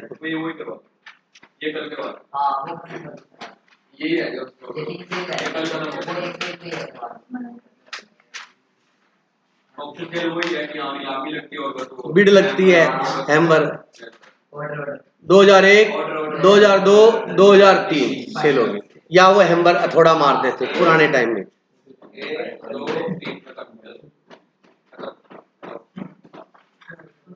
करवा देता हूँ खत्म इसको बेटा। ऑक्शन सेल होती है, बिड लगा के आप उस चीज को क्या कर रहे हो, सेल कर रहे हो। सिंपल लैंग्वेज बोलते हैं नीलामी द्वारा विक्रय, नीलामी, बिड लगेगी, क्या होगी, व्यक्ति हायर प्राइस पर सेल हो जाएगी। नीलामी द्वारा विक्रय में क्या होता है, ये एक तरीके का पब्लिक सार्वजनिक क्या होती है, ऑक्शन होती है, जिसमें किसी भी व्यक्ति को ऑक्शन में सेल शामिल होने का क्या होता है, राइट होता है। जैसे ये ऑक्शन होती है बेटा, तो सबसे पहले एक पब्लिक नोटिस दिया जाता है सभी को, इस दिन इस तारीख को ये चीज सेल है। जैसे फॉर एग्जांपल अब जैसे कोई फैक्ट्री है, फ्लोर मिल है, ठीक है, उसने बैंक से क्या लिया हुआ है, लोन लिया हुआ है, अब वो लोन को रीपे नहीं कर पा रहा, ठीक है, उस लोन को क्या नहीं कर रहा, रीपे, तो बैंक लोन रीपे करने के लिए कर रहा है, लेकिन वो पार्टी फेल हो गई, लेकिन बैंक ने जब उसको लोन दिया था तो उसकी प्लांट, मशीनरी, लैंड, बिल्डिंग उसके पास क्या क्या रखी हुई है, गिरवी, मॉर्गेज रखी हुई है। तो अब वो लोन दे नहीं रहा, तो वो एक नोटिस दे के एक रीजनेबल टाइम पर वेट करके उसकी फैक्ट्री को क्या करवा सकता है, नीलाम, ऑक्शन करवा सकता है, और वो ऑक्शन की सूचना देता है, जो जो खरीदना चाहे वहां पर जाके बिड लगा सकते हैं। बोला समझ आया? अच्छा, बिड में होगा क्या, बिड में बेटा जो हाईएस्ट बिड लगाएगा, क्या लगाएगा, हाईएस्ट बिड लगाएगा, उस हाईएस्ट बिड के ऊपर वो गुड्स क्या हो जाएंगे, सेल हो जाएंगे। एक बात। नंबर 2, अब टॉपिक पे आ रहा हूं। अगर गुड्स की जो सब्जेक्ट मैटर है वो काफी अलग अलग पार्ट्स के अंदर है, जैसे आप सिंपल एग्जांपल धान मंडी में देता हूं मैं आपको। धान मंडी समझते हो, अनाज मंडी, दाना मंडी। वहां पर जब गेहूं आता है या राइस आता है या मूंग आता है, कोई भी फसल आती है, तो अलग अलग दुकानों पर ढेरियां लगी होती वो। तो विषय वस्तु जो सब्जेक्ट मैटर है वो क्या, अलग अलग पार्ट्स हैं। अब इन्होंने ये देखा यहाँ पर बिड लगी, 2000 से स्टार्ट हुआ, मान लो 2010, 2050, 2100 रुपए में ये सेल हो गया गेहूं, मान लो वेट। अगली दुकान पे भी गेहूं है, वो थोड़ा अच्छी क्वालिटी का है, वहां पे बिड लगेगी, वो मान लो 2110 बिक गया। तो ये पार्ट अलग माना जाएगा और वो पार्ट अलग माना जाएगा। अगर पार्ट में ऑक्शन हुई है किसी चीज की, क्या हुई बेटा, पार्ट्स में, तो जिस पार्ट की जो हाईएस्ट बिड लगी है उस पे सेल हुई मानी जाएगी। बोलो बात समझाई नहीं? तो बेटा सेल जो हमारी है वो आपको अगर उस पार्ट्स के अंदर है तो हर पार्ट की अलग अलग बिड लगेगी। जैसे एग्जांपल, एक फैक्ट्री के अंदर मशीन है, बिल्डिंग है, लैंड है, और मान लीजिए उसके पास कोई गाड़ी वाड़ी भी है, तो वो हो सकता है कि बैंक उसकी अलग अलग क्या कराए, या उस व्यक्ति का हाउस था वो भी प्लस किया हुआ है, तो फैक्ट्री की मटेरियल की अलग बिड लगेगी और मकान की अलग लगेगी, और चौथी जगह उसका वेयर हाउस भी है तो उसकी बिड अलग लगेगी। हो सकता है तो सबकी इकट्ठी लगवा ले, लेकिन अगला कहता जी इतना सामान मैं क्यों, मेरे को तो फैक्ट्री लेने, मकान लेना नहीं, मैंने तो, समझ रहे हो, वो अलग अलग मैटर, तो अलग अलग भी लगवा सकता है। एक बात। उसके बाद आता बेटा कि जैसे ही बिड लगाया जाएगा, तो बिड लगाने के बाद जिसने ही मैक्सिमम बोली लगाई, तो मैक्सिमम बोली लगाने के बाद वो जो हैम्बर है, हथौड़ा है जो, उसको गिराया जाता है। मतलब समझ रहे हो, या इसमें एग्जांपल हथौड़े का दिया, ये भी बोल सकते हैं 2,01,000, 2,02,000, 2,03,000 सेल होगी। समझ रहे हो कि मैं, या हैम्बर हथौड़ा गिरा के सेल होगी। आई बात समझे? हैम्बर हथौड़ा की आवाज आई, टन टन टन, बस फाइनल होते उसने बिड लगाई थी, मान लीजिए 2 लाख, तो उस व्यक्ति को उस गुड्स की क्या हो जाएगी, ओनरशिप ट्रांसफर हो जाएगी, सेल कॉन्ट्रैक्ट कंप्लीट, वो उसका क्या बन गया, ओनर बन गया, और उसको उस गुड्स का क्या मिल जाएगा, पोजीशन मिल जाएगा, उसने हाईएस्ट बिड लगाई है। दूसरा, अगर जिसने हाईएस्ट बिड लगाई है उसने बोलना था 2 लाख, मुंह से निकल गया 2 करोड़ गलती से। अब सुनते रहे ना, आप टॉपिक मैं समझाऊंगा पूरा आपको। उसने बोला था, वो कहता 1 लाख, वो कहता 1.5 लाख, वो थोड़ा हाइपर ज्यादा ही था, कहता 2 करोड़। अब वो चीज है 2-3 लाख की, फिर उसने 2 करोड़ बोलते सारे, उसे थोड़ा बजाना स्टार्ट करा फटाफटी, टन, कहता रुको रुको रुको, मैं मेरी बिड वापस ले रहा हूं। बोलो ले सकता है? यस। वो जो हथौड़ा लग के जो फाइनल हुई है उससे पहले पहले अपनी बिड को क्या कर सकता है, वापस ले सकता है। मेन मुद्दे ये हैं जो सुनने वाले हैं, ठीक है। मैं जो पूरा डिटेल में बताऊंगा, हो सकता है एक आधी बात इसमें कम लिखी हो, लेकिन मैं बताऊंगा सारा आपको पूरा। बात समझ आ गई? तो मैक्सिमम जिसने बिड लगाई है, अगर वो फाइनलाइज नहीं हुई है तो अपनी बिड को वापस ले सकता है, बट फाइनल होने के बाद अपनी बिड वापस नहीं ले सकता। एक बात। उसके बाद जिस व्यक्ति की प्रॉपर्टी की ऑक्शन हो रही है, वो व्यक्ति या जिसके पास वो गिरवी रखी थी बैंक के पास, वो उसकी बिड करवा रहा है, ऑक्शन करवा रहा है, वो जो बिडर आ रहे हैं बोली लगाने के लिए, उनसे कोई सिक्योरिटी की अमाउंट डिपॉजिट करवा सकते हैं, सिक्योरिटी डिपॉजिट करवा सकते हैं। कारण उसका ये है, नहीं तो ऐरा गहरा नत्थु खैरा सारे आ जाएंगे, जिसे नहीं लेना वो भी मजे लेने के लिए आ जाएगा, तुषार भर का भी कि चलो कि क्या आपने लेनी देखे तो टाइम पास करके आएंगे। एग्जाम्पल दे रहा हूं बेटा, समझ आ गया? अरे बोलो। तो इस वजह से वो कोई सिक्योरिटी की अमाउंट क्या कर सकते हैं, डिपॉजिट करवा सकते हैं। समझ आ गया? तो सिक्योरिटी की अमाउंट जो है वो एज ए टोकन मनी वहां पर डिपॉजिट होगी। आपने अगर इस बिड में भाग लेना है तो आपको सिक्योरिटी जमा करवानी पड़ेगी। जैसे आपने बिड फाइनल हुई, आपने बोली लगाई और आपको मान लीजिए वो चीज मिल गई, तो जो सिक्योरिटी की अमाउंट थी वो आपके प्राइस में से क्या हो जाएगी, एडजस्ट हो जाएगी। अगर आपने बिड नहीं लगाई तो सिक्योरिटी की अमाउंट अगर रिफंडेबल थी तो आपको रिफंड हो जाएगी, और कॉन्ट्रैक्ट में पहले लिखा था कि सिक्योरिटी की अमाउंट नॉन रिफंडेबल है। क्या बेटा, समझ आ गया? अच्छा, आपने सिक्योरिटी की अमाउंट डिपॉजिट कराई, आपने बिड भी लगाई, क्या लगाई, और आपको चीज मिल भी गई, बट बाद में आप कहते मैं तो लेनी नहीं, तो आपकी सिक्योरिटी की अमाउंट जो टोकन मैंने डिपॉजिट कराई थी वो क्या हो जाएगी, फोरफिट हो जाएगी। ये कोई डाउट है तो बोल, आ गया होगा सबको समझ? तो उस केस में मैंने सारे तरीके से बताया लेफ्ट राइट करके इसको। सिक्योरिटी डिपॉजिट कराई, यस, सिक्योरिटी आपने बिड लगाई, फाइनलाइज होगी तो आपके प्राइस में से एडजस्ट हो जाएगी क्योंकि आपने पैसा दे रखा है सिक्योरिटी के रूप में। अगर आपने बिड लगा के फाइनल होने के बाद आप वो कॉन्ट्रैक्ट को ब्रीच करते हो तो आपकी सिक्योरिटी क्या हो जाएगी, फोरफिट हो जाएगी। सर दूसरी पार्टियां जिनको नहीं मिला तो अगर वो सिक्योरिटी रिफंडेबल है तो रिफंड हो जाएगी, नॉन रिफंडेबल थी तो बैंक पे डिपेंड करता है। मेरी बात समझ आएगी नहीं आएगी? चलिए ये बात आगे बेटा। जैसे मान लीजिए ऑक्शन लगाया बेटा, हेलो, ये मकान था, हाउस बहुत बड़ा, महल, सपनों का आशियाना, नीलाम हो रहा है, बैंक वाले आगे भी नीलामी करने के लिए, आप भी खड़े हो, बोली स्टार्ट हुई, 10 लाख, 20 लाख, 50 लाख, 1 करोड़ लगा दिया आपने बोली।